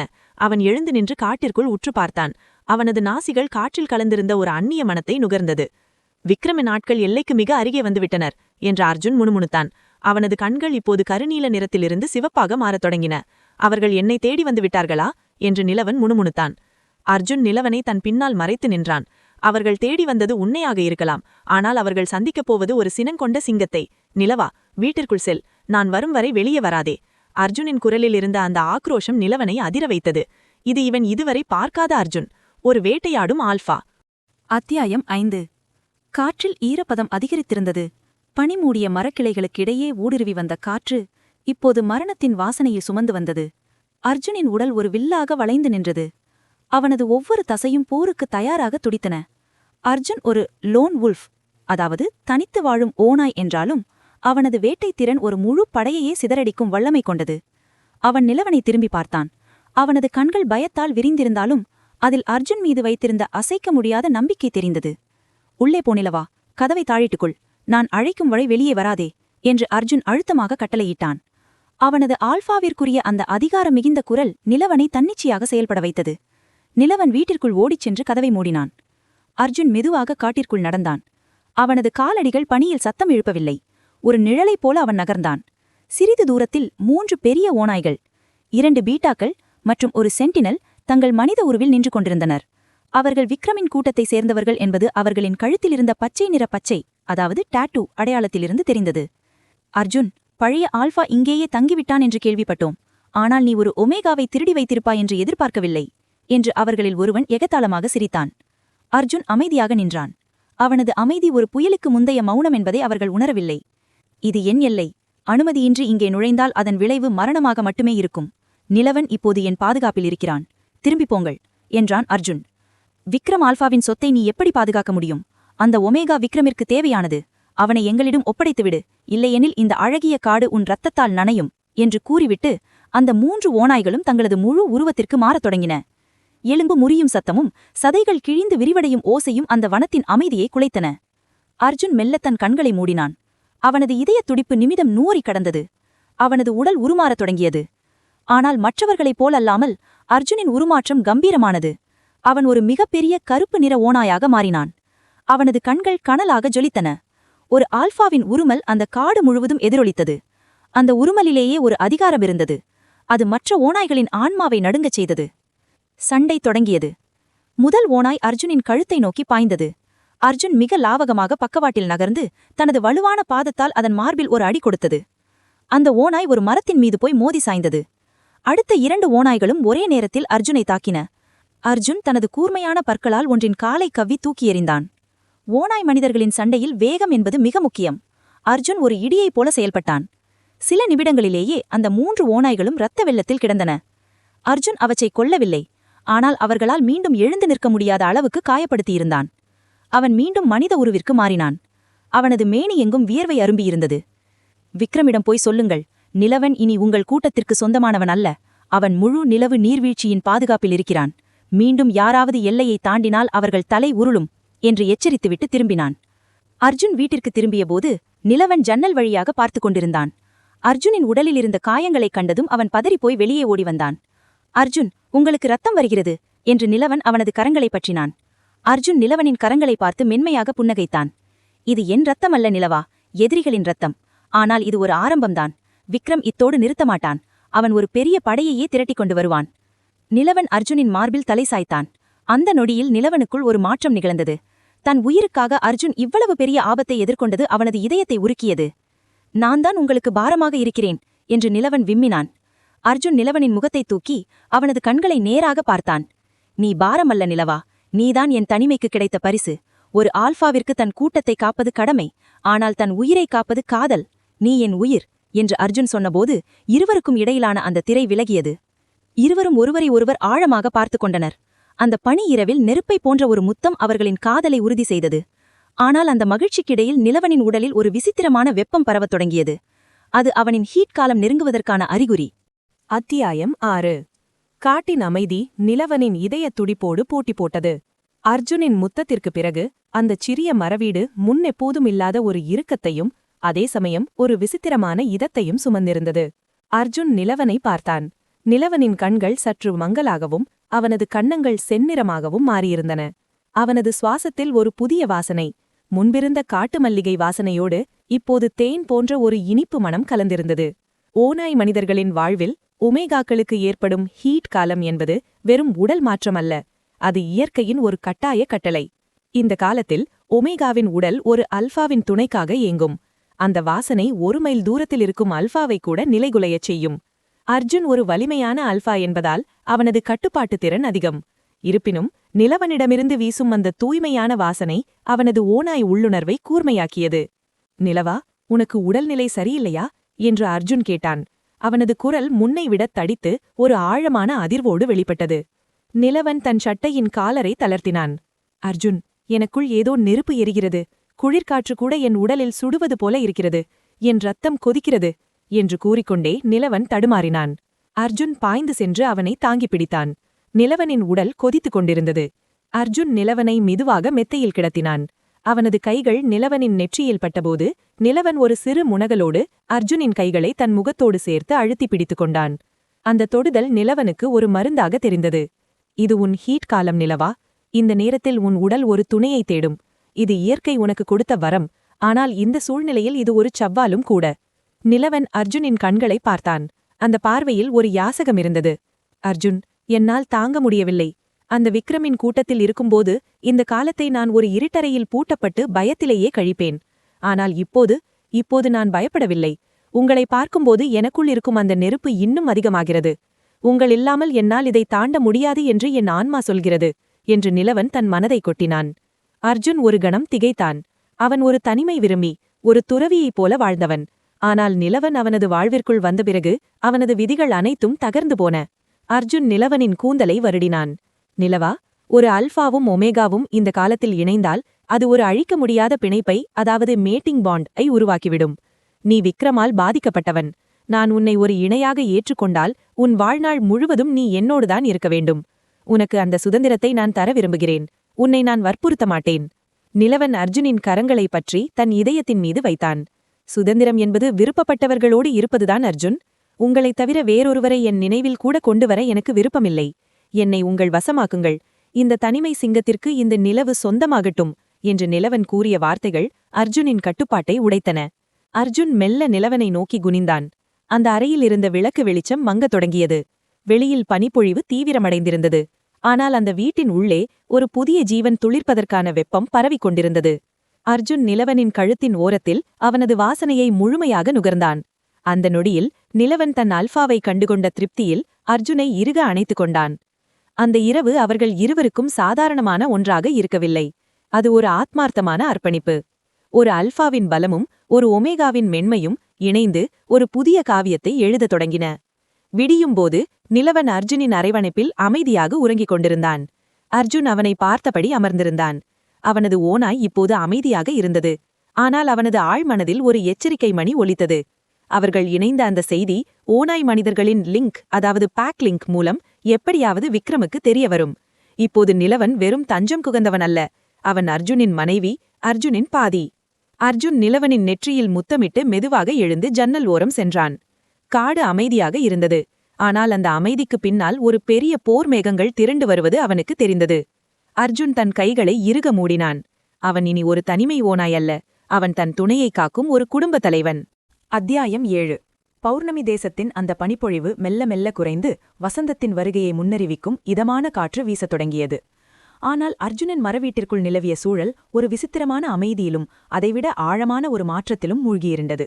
அர்ஜுனுக்கும் நிலவனுக்கும் இடையே ஏற்பட்ட அந்த ஆத்மார்த்தமான இணைப்பிற்குப் பிறகு நிலவன் முன்பைவிட அதிகப்படியான சோர்வையும் ஒருவித மர்மமான மென்மையையும் தன் உடலில் உணர்ந்தான். ஓநாய் மனிதர்களின் சமுதாயத்தில் ஒரு ஒமேகா கருவுறுவது என்பது ஒரு சாதாரண நிகழ்வல்ல, அது அந்த இனத்தின் தொடர்ச்சிக்கான ஒரு புனிதமான தருணம். சாதாரண மனிதர்களை விட ஓநாய் மனிதர்களின் கருவளர்ச்சி மிக விரைவாகவும் அதே சமயம் அந்த தாயின் உடலில் மிகப்பெரிய மாற்றங்களை ஏற்படுத்தக்கூடியதாகவும் இருக்கும். நிலவன் காலையில் எழும்போதே ஒருவித மயக்கத்தையும் உணவின் வாசனையை நுகரும்போது குமட்டலையும் உணர்ந்தான். அர்ஜுன் ஒரு அல்ஃபாவிற்கே உரிய அந்த தீர்க்கமான உள்ளுணர்வால் நிலவனிடம் ஏற்படும் மாற்றங்களை உன்னிப்பாக கவனித்துக் கொண்டிருந்தான். நிலவனிடமிருந்து வீசும் அந்த வாசனை இப்போது மாறியிருந்தது. முன்பிருந்த அந்த தேன் மணத்தோடு இப்போது ஒரு புதிய உயிரின் பால் மணம் கலந்திருந்தது. அர்ஜுன் நிலவனின் அருகே சென்று அமர்ந்தான். நிலவன் களைப்புடன் தன் தலையை அர்ஜுனின் தோளில் சாய்த்துக் கொண்டான். நிலவா, உன் உடல் என்ன சொல்கிறது என்று அர்ஜுன் மெல்லிய குரலில் வினவினான். அவனது கரங்கள் நிலவனின் வயிற்றின் மீது மென்மையாக படிந்தன. நிலவன் கண்களை மூடி அந்த தொடுதலை அனுபவித்தான். எனக்குள் ஏதோ ஒன்று துடிப்பது போல இருக்கிறது அர்ஜுன், ஒரு விசித்திரமான நிறைவு, ஆனால் அதே சமயம் என் பலம் முழுவதும் என்னை பிரிந்து செல்வது போன்ற ஒரு உணர்வு என்றான் நிலவன். அர்ஜுன் தன் காதுகளை நிலவனின் வயிற்றுக்கு அருகே கொண்டு சென்றான். ஓநாய் மனிதர்களின் கூர்மையான கேட்கும் திறன் ஒரு சிறு உயிருக்குள் ஓடும் இரத்தத்தின் சத்தத்தை கூட கண்டறிந்துவிடும். அங்கே மிக மெல்லியதாக ஒரு மின்னல் வெட்டு போன்ற துடிப்பு அர்ஜுனின் காதுகளில் விழுந்தது. அர்ஜுனின் உடல் ஒரு கணம் சிலிர்த்தது. இத்தனை காலம் தனிமையையே தன் துணையாக கொண்டிருந்த அந்த தனிமை சிங்கத்தின் கண்களில் முதன்முறையாக கண்ணீர் அரும்பியது. நிலவா, நீ சுமப்பது வெறும் குழந்தை அல்ல, அது என் வாரிசு, நம் காதலின் சாட்சி என்றான் அர்ஜுன் தழுதழுத்த குரலில். நிலவன் அதிர்ச்சியிலும் வியப்பிலும் அர்ஜுனை பார்த்தான். அப்படியானால் நான் ஒரு குழந்தையை சுமக்கிறேனா? விக்ரமின் அந்த நரகத்திலிருந்து தப்பி வந்த எனக்கு ஒரு தெய்வ குழந்தை பிறக்கப் போகிறதா? அர்ஜுன் நிலவனை இறுக அணைத்துக் கொண்டான். ஆம் நிலவா, ஆனால் இது சாதாரண காலமல்ல. ஒரு அல்ஃபா ஒமேகா இணைப்பிற்கு பிறகு பிறக்கும் முதல் குழந்தை மிகுந்த சக்தி வாய்ந்தது. அதனால்தான் உன் உடல் இவ்வளவு சோர்வடைகிறது. இனி நீ எதற்கும் கவலைப்பட தேவையில்லை. இந்த காட்டின் ஒவ்வொரு அணுவும் உன்னை காக்கும். நான் உனக்காக ஒரு நெஸ்ட் உருவாக்குவேன் என்றான் அர்ஜுன். ஓநாய் மனிதர்களின் கலாச்சாரத்தில் நெஸ்டிங் என்பது ஒரு முக்கியமான சடங்கு. கருவுற்ற ஒமேகாவிற்கு தேவையான பாதுகாப்பையும் வசதியையும் அந்த அல்ஃபா தன் கைகளாலேயே உருவாக்கித் தர வேண்டும். அர்ஜுன் அன்று முதல் வேட்டையாடுவதை குறைத்துக்கொண்டு வீட்டை இன்னும் வசதியாக மாற்றத் தொடங்கினான். மென்மையான கம்பளி ஆடைகள், காட்டிலிருந்து சேகரிக்கப்பட்ட நறுமண மலர்கள் மற்றும் நிலவனுக்கு பிடித்தமான சத்தான உணவுகள் என அர்ஜுன் ஒரு தாயைப் போல நிலவனை கவனித்துக் கொண்டான். நிலவன் அமர்ந்திருக்கும் அந்த மெத்தையை சுற்றி அர்ஜுன் தன் சட்டைகளையும் தன் வாசனை மிகுந்த துணிகளையும் அடுக்கி வைத்தான். இது அந்த ஒமேகாவிற்கு தன் அல்ஃபாவின் வாசனை எப்போதும் அருகிலேயே இருக்கிறது என்ற பாதுகாப்பான உணர்வை தரும். நிலவன் அந்த துணிகளுக்குள் சுருண்டு படுத்துக் கொள்ளும்போது அவன் உலகிலேயே பாதுகாப்பான இடத்தில் இருப்பதாக உணர்ந்தான். ஆனால் இந்த சந்தோஷத்திற்கு இடையில் ஒரு கருமேகம் சூழ்ந்தது. அர்ஜுனின் உள்ளுணர்வு அவனுக்கு எச்சரிக்கை விடுத்தது. ஓநாய் கூட்டத்தின் பாண்ட் மூலம் ஒரு புதிய அல்ஃபா வாரிசு உருவாகியிருக்கும் செய்தி காற்றில் பரவியிருக்கும். விக்ரம் இப்போது நிலவனை தேடி வரமாட்டான். அவன் அர்ஜுனின் வாரிசை அழிப்பதற்காகவும் அந்த பலமான இரத்தத்தை அடையவும் ஒரு பெரும் படையை திரட்டுவான். அர்ஜுன், நீங்கள் ஏன் அமைதியாக இருக்கிறீர்கள் என்று நிலவன் கேட்டான். அர்ஜுன் நிலவனின் கைகளை பற்றிக் கொண்டான். ஒன்றுமில்லை நிலவா, இந்த பௌர்ணமி தேசத்தின் ராஜா நீ. உன் வயிற்றில் வளரும் அந்த இளவரசு அல்லது இளவரசிதான் இந்த தேசத்தின் எதிர்காலம். அதை அழிக்க வரும் எவனும் என் பிணத்தை தாண்டித்தான் வரவேண்டும் என்று உறுதியாக சொன்னான். அர்ஜுன் வெளியே வந்து வானத்தை பார்த்தான். மேகங்கள் கருக்கத் தொடங்கியிருந்தன. ஒரு பெரிய யுத்தம் நெருங்குவதை அவன் உணர்ந்தான். ஆனால் இப்போது அவன் பயப்படவில்லை. அவனுக்கு பின்னால் அவன் காக்க வேண்டிய ஒரு உலகம் இருக்கிறது. அத்தியாயம் 8. காலை நேரத்து இளவையில் ஜன்னல் திரைகளை தாண்டி வந்து அர்ஜுன் மற்றும் நிலவனின் படுக்கையை தழுவியது. நிலவன் இன்னும் ஆழ்ந்த உறக்கத்திலிருந்தான். அவனது முகம் ஒருவிதமான தெய்வீக ஒளியுடன் ஜொலித்தது. கருவுற்ற பிறகு நிலவனின் மேனி ஒரு மென்மையான சந்தன நிறத்திற்கு மாறியிருந்தது. அர்ஜுன் அவனது அருகே அமர்ந்து நிலவனின் அமைதியான முகத்தையே இமைக்காமல் பார்த்து கொண்டிருந்தான். அந்த முரட்டு அல்பாவின் கண்கள் இப்போது மென்மையில் ஊறியிருந்தன. நிலவன் மெல்ல கண்களை திறந்தான். அர்ஜுனின் தீவிரமான பார்வையை எதிர்கொண்டதும் அவன் இதழ்களில் ஒரு நாணப் புன்னகை அரும்பியது. இப்படியே பார்த்து கொண்டிருந்தால் எனக்கு வெட்கமாக இருக்கிறது அர்ஜுன் என்று கூறி தன் முகத்தை அர்ஜுனின் அகன்ற மார்பில் புதைத்துக் கொண்டான். அர்ஜுன் சிரித்துக்கொண்டே அவனை தழுவினான். வெட்கப்பட்டால் உன் கண்ணங்கள் இன்னும் சிவக்கின்றன நிலவா. அந்த அழகை பார்ப்பதுதான் என் அன்றாட தவர். அர்ஜுன் குனிந்து நிலவனின் காதோரம் மென்மையாக முத்தமிட்டான். ஓநாய் மனிதர்களின் காதலில் அந்த தொடுதல் ஒரு மின்சாரத்தைப் போன்றது. நிலவன் ஒரு மெல்லிய முனகலோடு அர்ஜுனை இன்னும் இறுக அணைத்துக் கொண்டான். இன்று காலையில் நம் சின்னவன் எப்படி இருக்கிறான் என்று கேட்டபடி அர்ஜுன் நிலவனின் வயிற்றின் மீது தன் கரங்களை வைத்தான். நிலவனின் வயிறு இப்போது ஒரு சிறிய மேடாக தெரியத் தொடங்கியிருந்தது.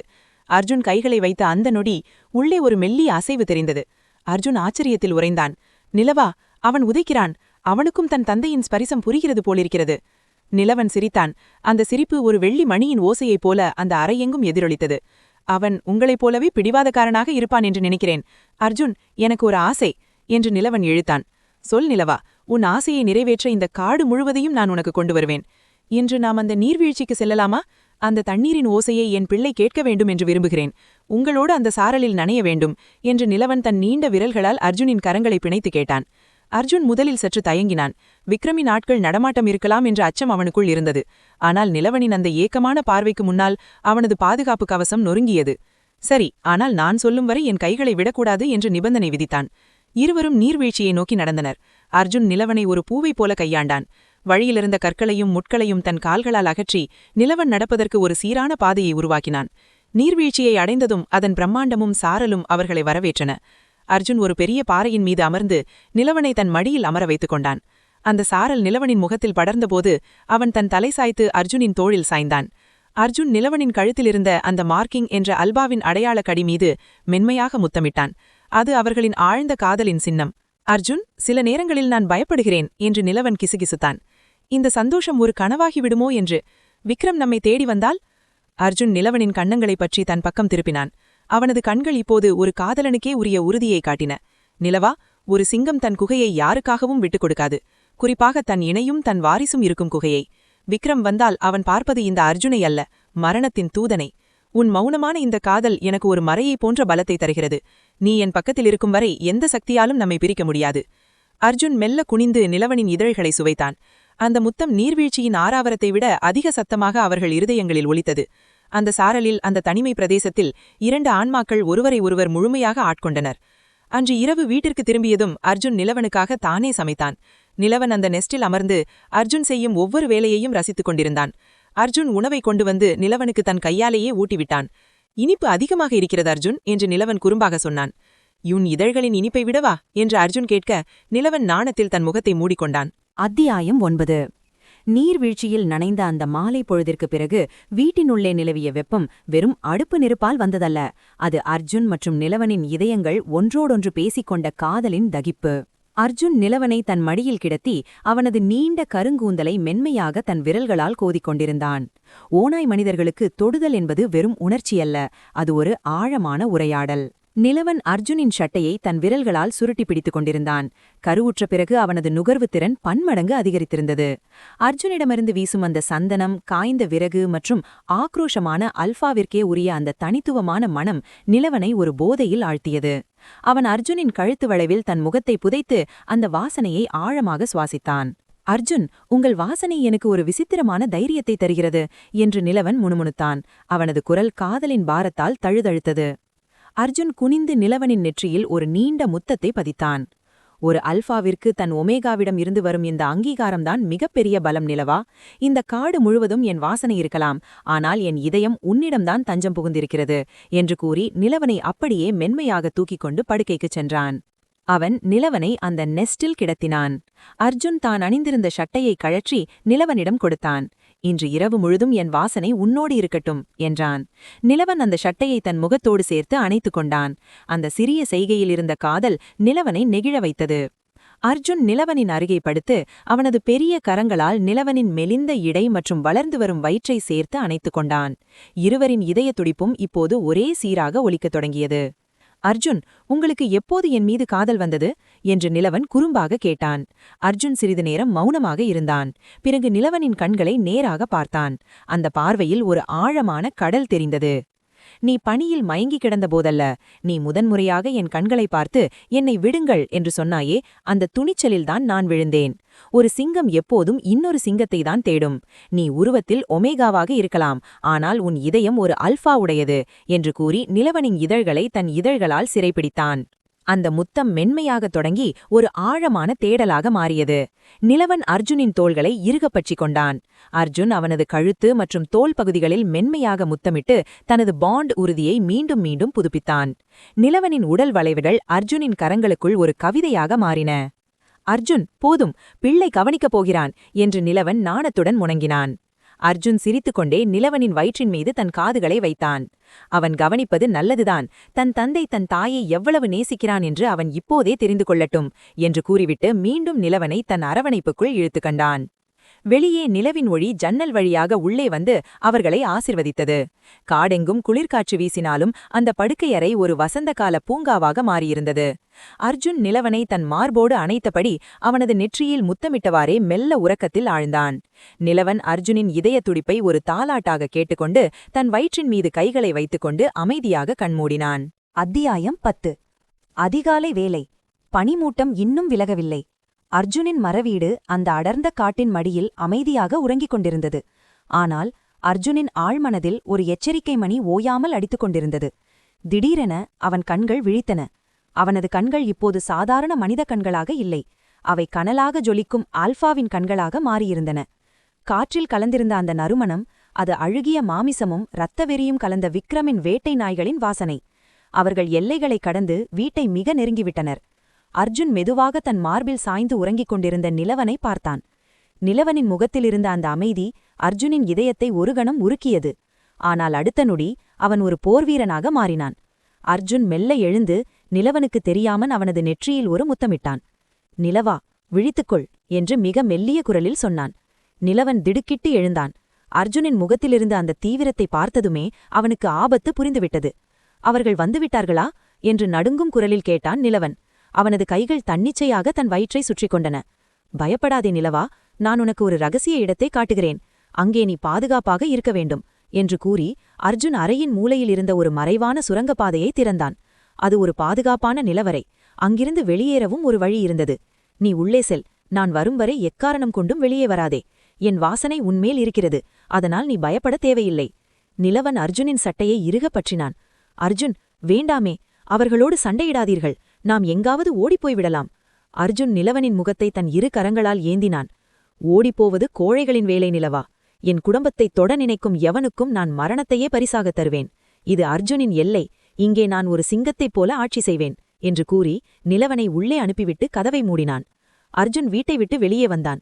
வெளியே 5 பெரிய பீட்டா ஓநாய்கள் மனித உருவில் நின்றிருந்தன. அவர்கள் கைகளில் விஷம் தடவிய ஈட்டிகள் இருந்தன. அவர்கள் அர்ஜுனை சூழ்ந்து கொண்டனர்.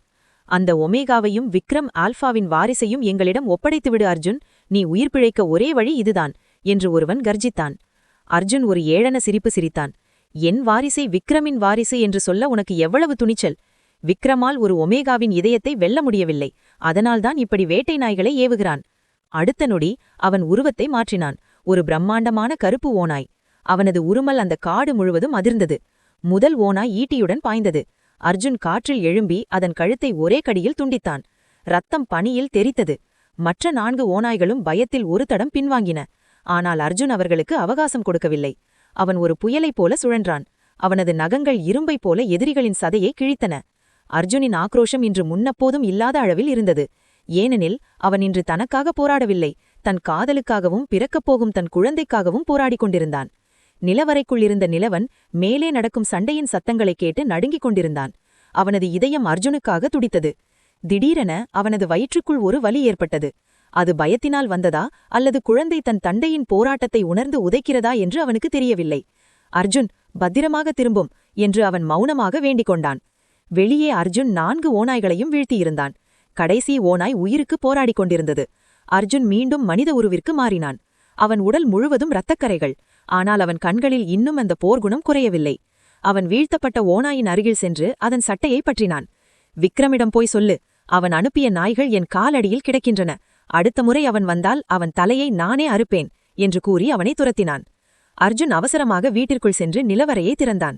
நிலவன் ஓடி வந்து அர்ஜுனை அணைத்துக் கொண்டான். அர்ஜுனின் உடலிலிருந்த அந்த இரத்த வாசனையும் அவனது ஆக்ரோஷமான ஆல்ஃபாவிற்கே உரிய அந்த சூடும் நிலவனை ஒரு நிமிடம் மிரள வைத்தாலும் அர்ஜுனின் கண்கள் அவனை கண்டதும் மென்மையாக மாறியது நிலவனுக்கு நிம்மதியை தந்தது. அர்ஜுன், உங்களுக்கு காயம் என்று நிலவன் அர்ஜுனின் கைகளை பார்த்தான். அர்ஜுன் அவனை இறுக அணைத்து அவனது தோளில் தன் முகத்தை புதைத்துக் கொண்டான். இந்த காயங்கள் விரைவில் ஆறிவிடும் நிலவா.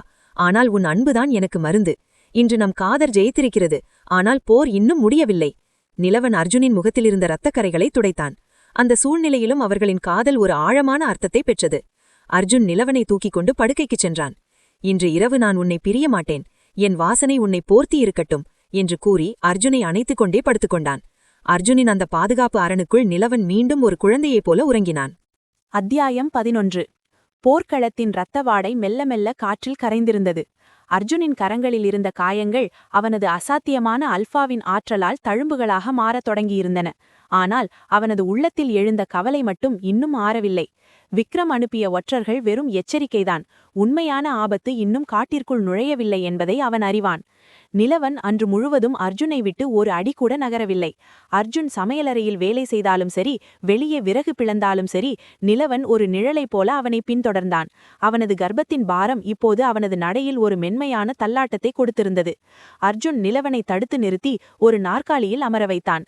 நிலவா, நீ ஏன் இவ்வளவு அலைகிறாய்? உனக்கு ஓய்வு தேவை என்று அர்ஜுன் அவனது கன்னங்களை வருடினான்.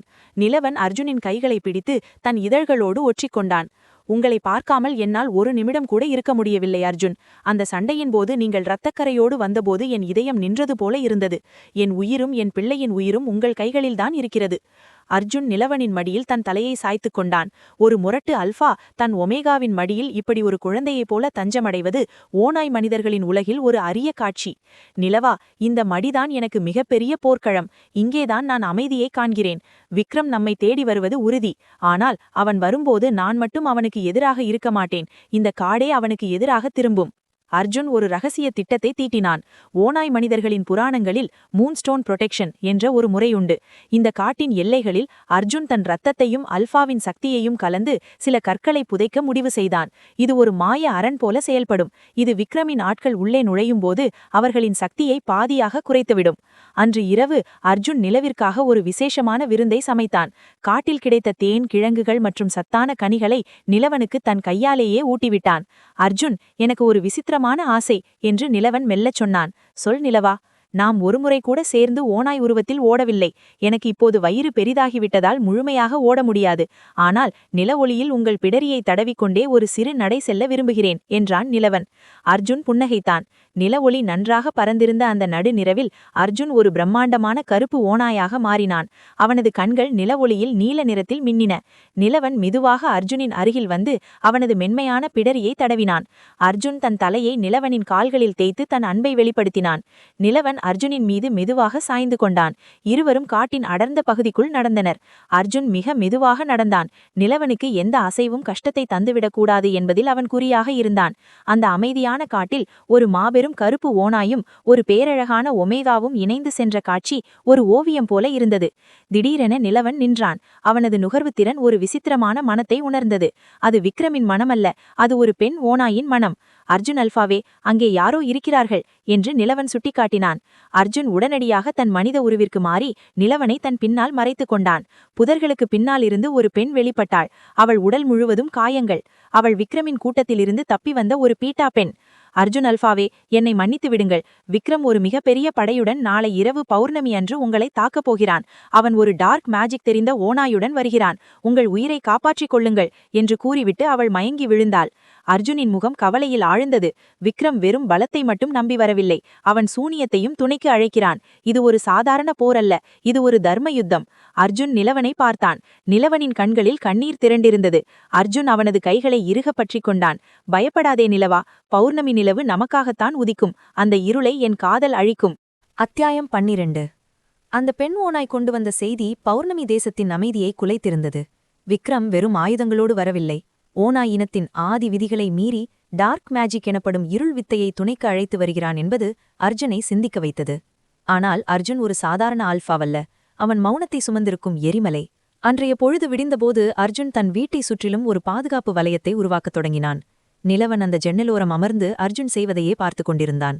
அவனது கர்ப்பம் இப்போது முழுமையடைந்திருந்தது. ஒவ்வொரு அசைவிலும் ஒரு வலி இருந்தாலும் அர்ஜுனின் முகத்தை பார்த்தாலே அவனுக்கு ஒரு புது தெம்பு பிறந்தது.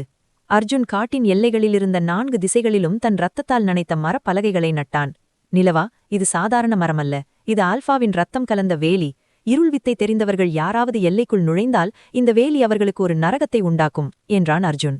நிலவன் மெல்ல எழுந்து அர்ஜுன் அருகே வந்தான். அவனது கைகளில் அர்ஜுனுக்காக தயாரித்த ஒரு மூலிகை பானம் இருந்தது. அர்ஜுன், நீங்கள் இவ்வளவு கஷ்டப்படுவது எனக்காகவும் நம் பிள்ளைக்காகவும் தானே, ஆனால் நானும் சும்மா இருக்கப் போவதில்லை என்று கூறி தன் கையிலிருந்த ஒரு சிறிய கூர்மையான கத்தியை காட்டினான். அர்ஜுன் புன்னகைத்து அவனது கரங்களை இறுகப் பற்றினான். உன் துணிச்சலே எனக்கு பாதி வெற்றி நிலவா, ஆனால் உன் முதல் கடமை நம் பிள்ளையை காப்பதுதான். இன்று இரவு நிலவு உச்சத்திற்கு வரும்போது விக்ரமின் படை இங்கே இருக்கும். அதுவரை நீ நன்றாக ஓய்வெடுக்க வேண்டும். அர்ஜுன் நிலவனை தூக்கிக் கொண்டு வீட்டிற்குள் சென்றான். அவன் நிலவனுக்காக ஒரு வார் நெஸ்ட் உருவாக்கினான். மென்மையான கம்பளிகள், அர்ஜுனின் பலமான வாசனை வீசும் உடைகள் மற்றும் அவசர தேவைகளுக்கான மருந்துகள் என அனைத்தையும் அந்த நிலவறைக்குள் வைத்தான். அன்று மதியம் இருவருக்கும் இடையே ஒரு ஆழமான அமைதி நிலவியது. அது பயத்தினால் வந்த மௌனமல்ல, அது ஒருவரை ஒருவர் ஆழமாக உணர்ந்து கொண்ட மௌனம். அர்ஜுன் நிலவனின் மடியில் தன் தலையை சாய்த்து படுத்திருந்தான். நிலவன் அர்ஜுனின் கண்களை ஏறிட்டு பார்த்தான். சொல் நிலவா, எனக்கு ஒரு வாக்குறுதி கொடுங்கள் என்று நிலவன் மெல்லிய குரலில் கேட்டான். அர்ஜுன் அவன் கண்களை ஏறிட்டு பார்த்தான்.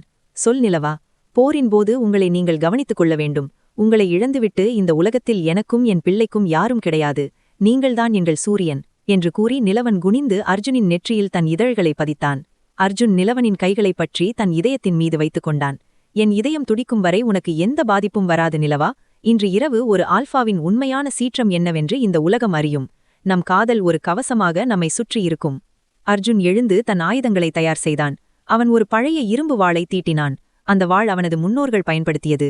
ஓநாய் உருவத்தில் சண்டையிடுவது ஒரு விதமென்றால், மனித உருவில் ஆயுதங்களுடன் சண்டையிடுவது தந்திரமான போர்முறை. மாலை நெருங்கியது. வானம் செந்நிறமாக மாறத் தொடங்கியது. பறவைகள் அலறிக்கொண்டு தங்கள் கூடுகளுக்கு திரும்பின.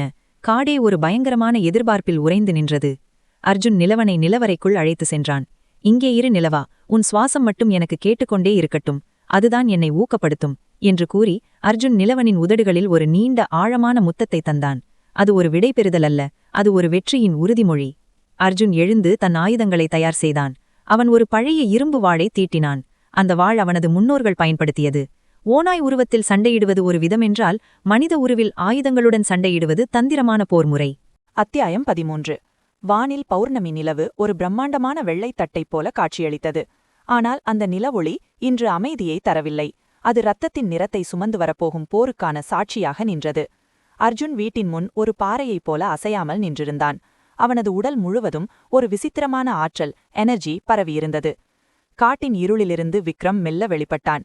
அவனுக்கு பின்னால் 20க்கும் மேற்பட்ட வேட்டை ஓநாய்கள். விக்ரமின் கண்கள் வஞ்சகத்தால் சிவந்திருந்தன. அவனது கையில் ஒரு கருப்பு நிற மண்டையோடு போன்ற சின்னம் பொறித்த தடி இருந்தது. அதுதான் அந்த டார்க் மேஜிக் கருவி. அர்ஜுன், இப்போதும் ஒன்றும் கெட்டுப்போகவில்லை. அந்த ஒமேகாவையும் என் வாரிசையும் என்னிடம் ஒப்படைத்துவிடு. நீ மீண்டும் உன் தனிமைக்கே செல்லலாம் என்று விக்ரம் விஷமத்தனமாக சிரித்தான். அர்ஜுன் தன் வாளை நிலத்தில் ஊன்றி நின்று ஆழ்ந்த குரலில் பதிலளித்தான். விக்ரம், ஒரு ஆல்பாவிற்கு தன் கூட்டத்தின் மீது அதிகாரம் இருக்கலாம், ஆனால் ஒருவனின் ஆன்மாவின் மீது அதிகாரம் செலுத்த முடியாது. நிலவன் என் இணை. என் உயிர் உள்ளவரை அவன் நிழலை கூட உன்னால் தொட முடியாது.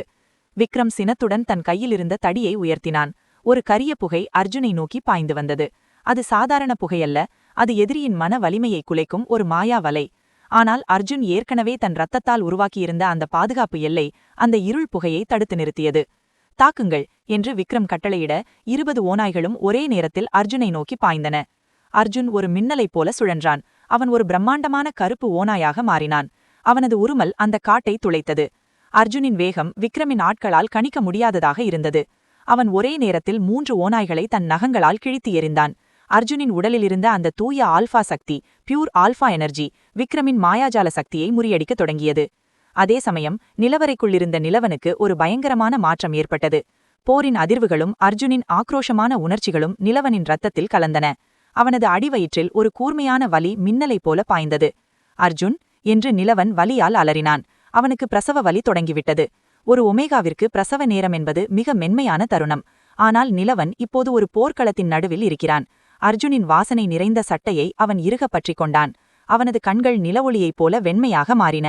வெளியே அர்ஜுன் பாவி பேரை வீழ்த்தியிருந்தான். ஆனால் விக்ரம் இப்போது தன் முழு சக்தியையும் பயன்படுத்தினான். அவன் ஒரு மந்திரத்தை சொன்னான். நிலத்திலிருந்து கரிய நிழல்கள் எழுந்து அர்ஜுனின் கால்களை கட்டின. இப்போது சொல் அர்ஜுன், உன் காதலால் இந்த இருளை வெல்ல முடியுமா என்று விக்ரம் நெருங்கி வந்தான். அர்ஜுன் தன் கால்களை விடுவிக்க போராடினான். அந்த நேரத்தில் நிலவறைக்குள்ளிருந்து நிலவனின் அந்த வலியுடன் கூடிய அலறல் அர்ஜுனின் காதுகளில் விழுந்தது. ஒரு தந்தைக்கும் மகனுக்கும், ஒரு ஆல்பாவிற்கும் அவனது இணைக்கும் இடையிலான அந்த ஆத்மார்த்தமான இணைப்பு, மேட்டிங் லிங்க், அர்ஜுனுக்கு ஒரு புதிய சக்தியை தந்தது. அர்ஜுனின் கண்கள் இப்போது சிவப்பாக மாறவில்லை, அவை ஒரு பிரகாசமான தங்க நிறத்தில் ஜொலித்தன. இது ட்ரூ ஆல்ஃபா, அதாவது வெறும் அதிகாரத்தால் அல்லாமல் தூய அன்பினாலும் தியாகத்தினாலும் கிடைக்கும் உயரிய நிலை. அர்ஜுன் ஒரே வீச்சில் அந்த நிழல்களை தகர்த்தெறிந்தான். அவன் விக்ரமை நோக்கி பாய்ந்தான். விக்ரம் தடுமாறினான். அர்ஜுனின் ஒரு அடி விக்ரமின் முகத்தை தாக்கியது. விக்ரமின் கையிலிருந்த அந்த மாயத்தடி சுக்குநூறாக உடைந்தது. உன் அதிகாரம் இங்கே முடிவுக்கு வருகிறது விக்ரம் என்று அர்ஜுன் கர்ஜித்தான். சரியாக அந்த நொடியில் நிலவரைக்குள்ளிருந்து ஒரு மெல்லிய அழகான குழந்தையின் அழுகுரல் கேட்டது. அந்த சத்தம் கேட்டதும் போர்க்களத்திலிருந்த அத்தனை ஓநாய்களும் தன்னிச்சையாக தலை குனிந்து மண்டியிட்டன. ஒரு புதிய ஆல்ஃபாவின் பிறப்பை அந்த காடே உணர்ந்தது. அத்தியாயம் 14.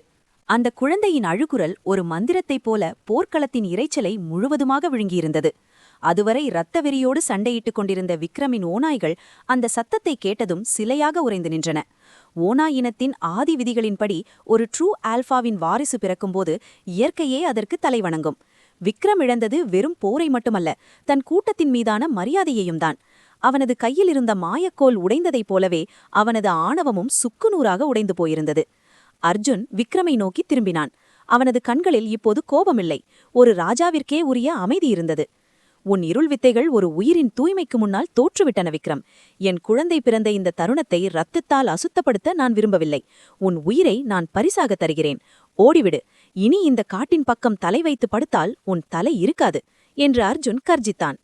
விக்ரம் அவமானத்தால் கூனி குறுகி தன் எஞ்சிய படைகளுடன் இருளில் மறைந்தான். வெற்றி முழக்கமிட அர்ஜுனுக்கு நேரமில்லை. அவனது இதயம் முழுவதும் அந்த நிலவரைக்குள் ஒலிக்கும் அழுகுரலை நோக்கியே இருந்தது. அவன் தன் மனித உருவிற்கு மாறி நிலவரையின் கதவை நோக்கி ஓடினான். அவனது கைகள் நடுங்கின. பயத்தால் அல்ல, ஒரு தந்தைக்கே உரிய பரவசத்தால். கதவை திறந்ததும் உள்ளே வீசிய வாசனை அர்ஜுனை நிலைகுலையச் செய்தது. அது இரத்தத்தின் வாடை மட்டுமல்ல, அது பாலின் மனம், வியர்வையின் மனம் மற்றும் புதிதாகப் பிறந்த ஒரு ஜீவனின் தெய்வீக மனம். அந்த அறையின் ஒரு மூலையில் மென்மையான கம்பளி போர்வையில் சுருண்டு படுத்திருந்தான் நிலவன். அவனது முகம் களைப்பால் வெளிரி போயிருந்தாலும் அவனது கண்களில் தெரிந்த ஒளி 1000 சூரியன்களுக்குச் சமமாக இருந்தது. அர்ஜுன் என்று நிலவன் முணங்கினான். அவனது குரல் மிகவும் மெலிந்திருந்தது. அர்ஜுன் ஓடி சென்று நிலவனின் அருகில் மண்டியிட்டான். நிலவா, என் உயிரே, நீ நலமாக இருக்கிறாயா என்று கேட்டவாறே நிலவனின் வியர்வை படிந்த நெற்றியை தன் கரங்களால் துடைத்தான். அர்ஜுனின் கண்களிலிருந்து கண்ணீர் தாரை தாரையாக வழிந்தது. எத்தனையோ போர்களை கண்ட அந்த வீரனால் தன் காதலன் பட்ட வலியை தாங்கிக் கொள்ள முடியவில்லை. நிலவன் மெல்ல சிரித்தான். அவன் தன் கையிலிருந்த அந்த சிறிய போர்வையை விளக்கினான். உள்ளே ஒரு சிறிய உயிர், சிவந்த தோல், சுருண்ட தலைமுடி, மூடிய கண்கள். அது அர்ஜுனின் மினியேச்சர் போலவே இருந்தது. பாருங்கள் அர்ஜுன், நம் குட்டி சிங்கம் என்று நிலவன் பெருமையுடன் சொன்னான். அர்ஜுன் தன் நடுக்கத்தை அடக்கிக் கொண்டு அந்த குழந்தையை தன் பெரிய கரங்களில் ஏந்தினான். அவனது கைகள் அந்த குழந்தையை தாங்கின. அந்த குழந்தை அர்ஜுனின் ஸ்பரிசத்தை உணர்ந்ததோ என்னவோ சட்டென்று அழுகையை நிறுத்தியது. அர்ஜுன் அந்த குழந்தையின் முகத்தை தன் முகத்தோடு ஒட்ட வைத்துக் கொண்டான். அவனது தாடி குழந்தையின் கன்னத்தில் பட்டது. வணக்கம் மகனே, நான் தான் உன் அப்பா என்று அர்ஜுன் தடுத்தடுத்த குரலில் சொன்னான். அந்த குழந்தையின் உடலிலிருந்து ஒரு மெல்லிய தங்க நிற ஒளி, ஆல்ஃபா ஓரா வெளிப்பட்டது. அது சாதாரண குழந்தையல்ல, அது விக்ரம் பயந்ததை விடவும் வலிமையான ஒரு வாரிசு. நிலவன் அர்ஜுனின் கையை தொட்டான். அவன் உங்களைப் போலவே இருக்கிறான் அர்ஜுன், ஆனால் அவனுக்கு உங்கள் கோபம் மட்டும் வேண்டாம், உங்கள் அன்பு மட்டும் போதும். அர்ஜுன் நிலவனின் கையில் முத்தமிட்டான். அவன் என்னைப் போல இருக்கிறானா என்று தெரியாது நிலவா, ஆனால் உன்னைப் போல ஒரு அழகான இதயத்தை அவன் கொண்டிருக்க வேண்டும் என்று நான் வேண்டிக் கொள்கிறேன். இன்று நான் முழுமையடைந்தேன். இந்த உலகம் என் காலடியில் இருக்கலாம், ஆனால் என் ஸ்வர்க்கம் உங்கள் இருவரிடம்தான் இருக்கிறது. அந்த நிலவரையில் வெளியே பௌர்ணமி நிலவு பிரகாசித்துக் கொண்டிருந்தது. உள்ளே ஒரு புதிய குடும்பம் உருவாகியிருந்தது.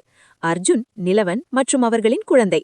இந்த மூவரின் பிணைப்பு இப்போது எந்த சக்தியாலும் அசைக்க முடியாத ஒரு கோட்டையாக மாறியிருந்தது. அர்ஜுன் அந்த குழந்தையை மீண்டும் நிலவனின் மார்பில் சாய்த்தான். நீ ஓய்வெடு நிலவா, இனி உனக்கோ நம் குழந்தைக்கோ எந்த ஆபத்தும் வராது. நான் இருக்கிறேன், எப்போதும் நான் இருப்பேன். வெளியே காற்று அமைதியாக வீசத் தொடங்கியது. பௌர்ணமி தேசத்தின் புதிய சகாப்தம் தொடங்கியிருந்தது. ஆனால் விக்ரம் அவ்வளவு எளிதில் விட்டுவிடுவானா, அல்லது இந்த தோல்வி அவனை இன்னும் கொடூரமானவனாக்குமா? அத்தியாயம் 15. பௌர்ணமி இரவு முடிந்து சூரியன் தனது பொன்னிறக் கதிர்களால் முழு நிலவு தேசத்தை தழுவியது. நேற்றைய இரவின் வடுக்களை காலையின் பனித்துளிகள் மெல்ல கழுவிக் கொண்டிருந்தன. நிலவரைக்குள்ளிருந்த பாதுகாப்பு உணர்வும் வெளியே வீசிய அந்த புதிய சுதந்திரக் காற்றும் அர்ஜுனின் மனதில் ஒரு விசித்திரமான அமைதியை ஏற்படுத்தியிருந்தன. அர்ஜுன் நிலவனை தன் கைகளில் தாங்கியபடியே நிலவரையை விட்டு வெளியே வந்தான். நிலவனின் கைகளில் அந்த சிறு குருத்து, அவர்களின் காதல் சின்னம் அமைதியாக உறங்கிக் கொண்டிருந்தது. அவர்கள் வீட்டின் வாசலை அடைந்தபோது அர்ஜுன் கண்ட காட்சி அவனை ஒரு கணம் திகைக்க வைத்தது. நேற்றைய போரில் தோற்றுப்போன விக்ரமின் ஆட்கள் மட்டுமல்லாமல் விக்ரமின் கொடுங்கோல் ஆட்சிக்கு பயந்து காட்டில் மறைந்து வாழ்ந்த பல ஒமேகாக்களும் பீட்டாக்களும் அர்ஜுனின் வீட்டை சுற்றி மண்டியிட்டு அமர்ந்திருந்தனர். அவர்கள் கண்களில் பயமில்லை, ஒரு தெய்வத்தைக் கண்ட பக்தி இருந்தது. ஓநாய் மனிதர்களின் சமுதாயத்தில் பேக் சப்மிஷன் என்பது ஒரு முக்கியமான நிகழ்வு. ஒரு ஆல்ஃபா தனது பலத்தை நிரூபித்து ஒரு கொடுங்கோலனை வீழ்த்தும்போது அந்த கூட்டணினர் இயற்கையாகவே அந்த புதிய ஆல்ஃபாவை தங்கள் தலைவனாக ஏற்றுக்கொள்வார்கள். இது கட்டாயப்படுத்தப்பட்ட விசுவாசமல்ல, இது அந்த ஆல்ஃபாவின் ஆரா அல்லது காந்த சக்தியால் ஈர்க்கப்பட்டு வரும் உள்ளுணர்வு. அர்ஜுன் இப்போது வெறும் தனிமை ஓநாயல்ல, அவன் ஒரு ட்ரூ ஆல்ஃபா. அர்ஜுன் அவர்களை பார்த்து, ஏன் இன்னும் இங்கேயே இருக்கிறீர்கள்? நீங்கள் சுதந்திரமானவர்கள், விக்ரமின் ஆட்சி முடிந்துவிட்டது என்று கூறினான். அவர்களில் வயதான ஒரு பீட்டா எழுந்து நின்றான். அர்ஜுன், எங்களை மன்னித்து விடுங்கள். இத்தனை காலம் நாங்கள் பயத்தினால் அடிமைகளாக இருந்தோம். ஆனால் நேற்று இரவு நீங்கள் உங்கள் குடும்பத்திற்காக போராடியதை பார்த்தோம். ஒரு தலைவன் என்பவன் ஆள்பவன் அல்ல, காப்பவன் என்பதை உணர்ந்தோம். எங்களை உங்கள் கூட்டத்தில் சேர்த்துக் கொள்ளுங்கள். உங்கள் நிழலில் நாங்கள் பாதுகாப்பாக இருக்க விரும்புகிறோம். நிலவன் அர்ஜுனின் தோளை தொட்டான்.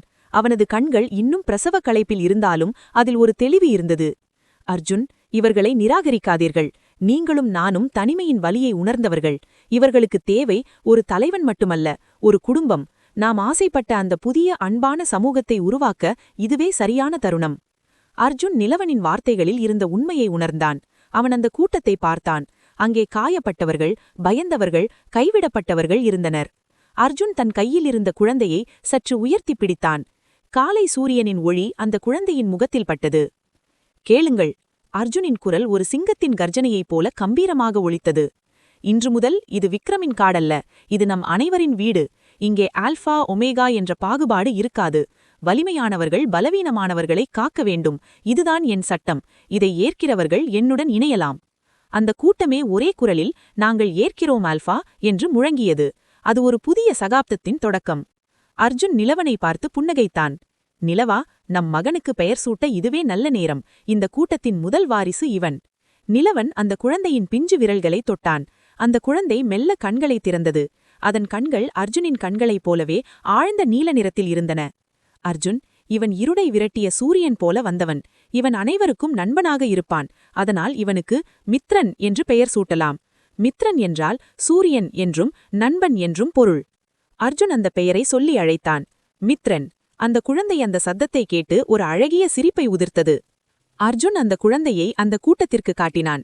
இவன் பெயர் மித்ரன். இவன் உங்கள் எஜமானன் அல்ல, உங்கள் எதிர்காலம். எல்லா ஓநாய்களும் தலைகுனிந்து மித்ரனுக்கு மரியாதை செலுத்தினார்கள். அர்ஜுன் நிலவனின் நெற்றியில் முத்தமிட்டான். நிலவா, நீ எனக்கு ஒரு மகனை மட்டும் தரவில்லை நிலவா, ஒரு தேசத்தையே தந்திருக்கிறாய். நிலவன் அர்ஜுனின் மார்பில் சாய்ந்து கொண்டான். இல்லை அர்ஜுன், நீங்கள்தான் இந்த தனிமை நிலவுக்கு ஒரு வானத்தை கொடுத்தீர்கள். அன்று மாலை அர்ஜுன் தன் பழைய தனிமை வாழ்க்கையை முற்றிலுமாக துறந்தான். அவன் வீட்டை சுற்றி புதிய கூடாரங்கள் அமைக்கப்பட்டன.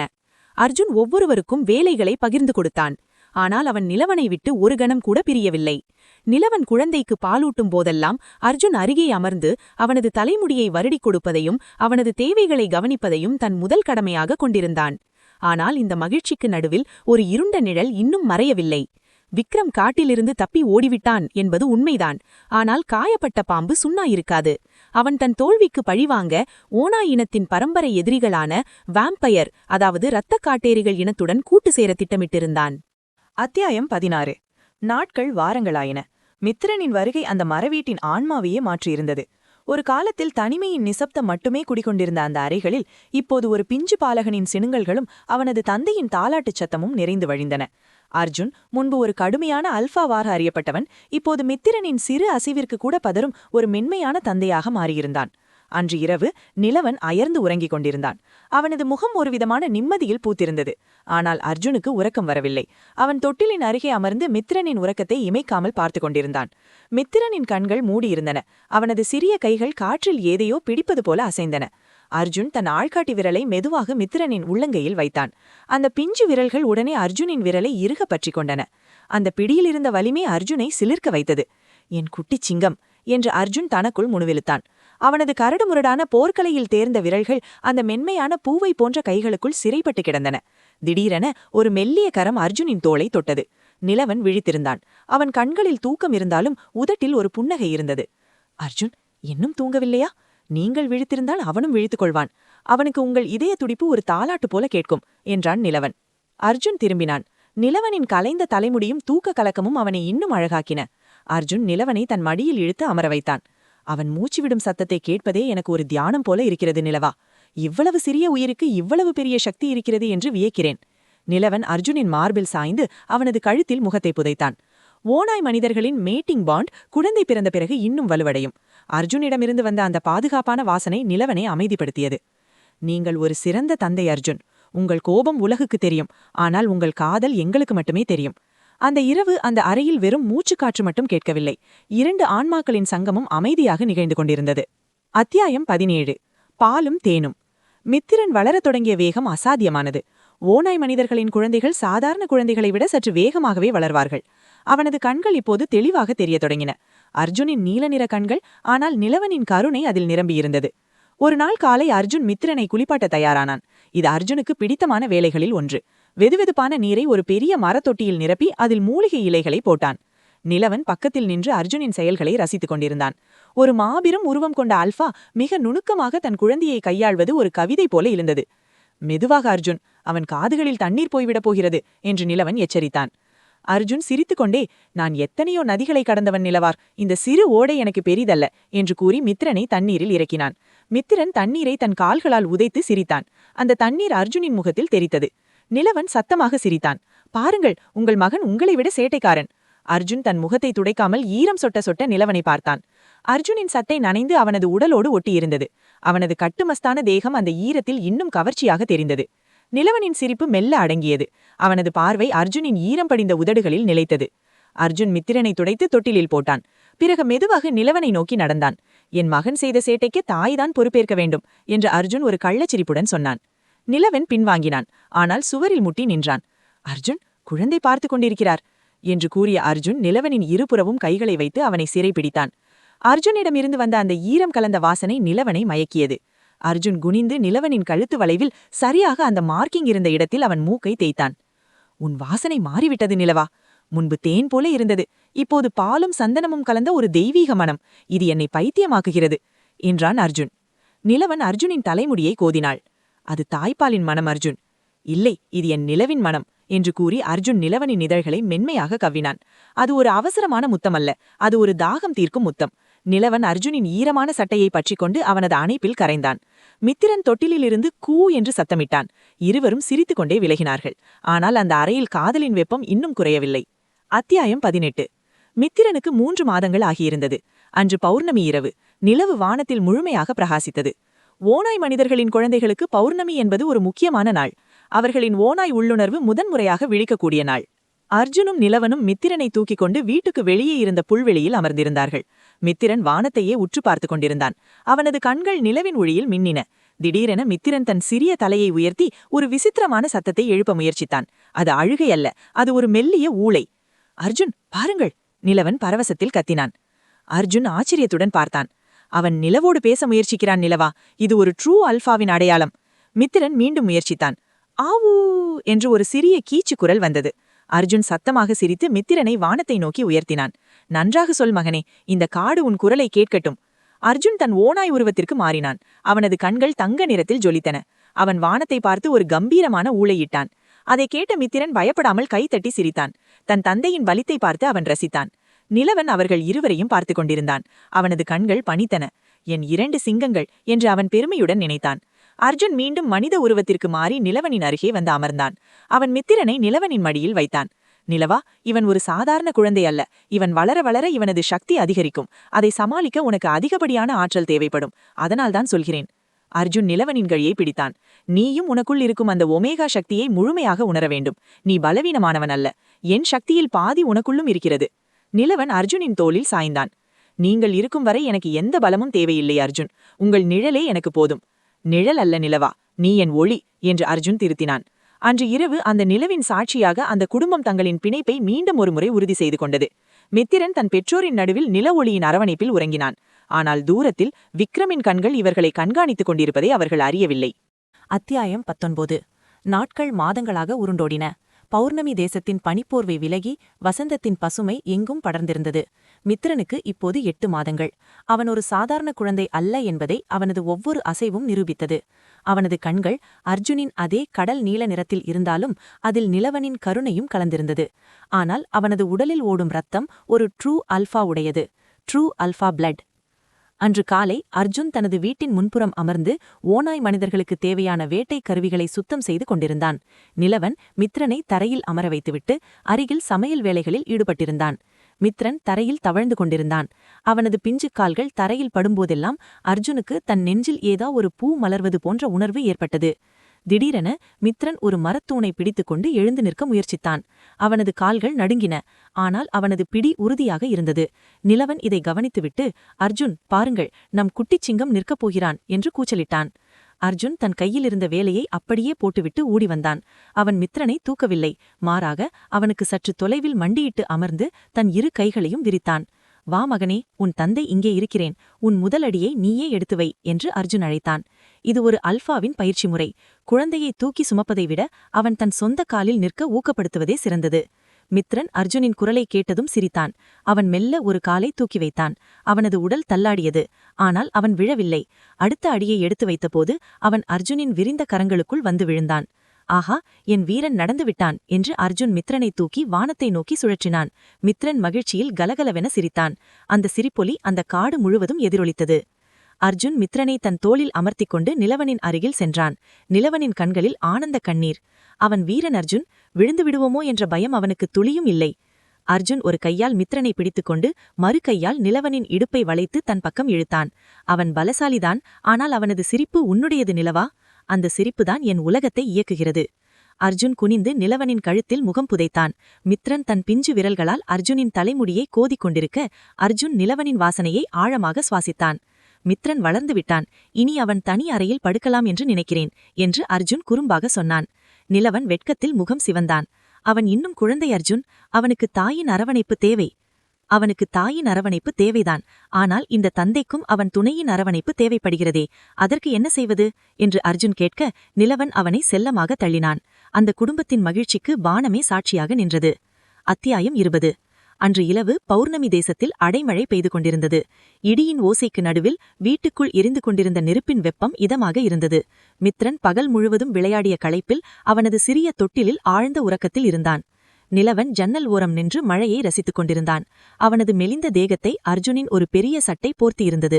அந்த சட்டை அவனுக்கு தொளதொளவென்று இருந்தாலும் அதிலிருந்த அர்ஜுனின் வாசனை அவனுக்கு ஒரு பாதுகாப்பை தந்தது.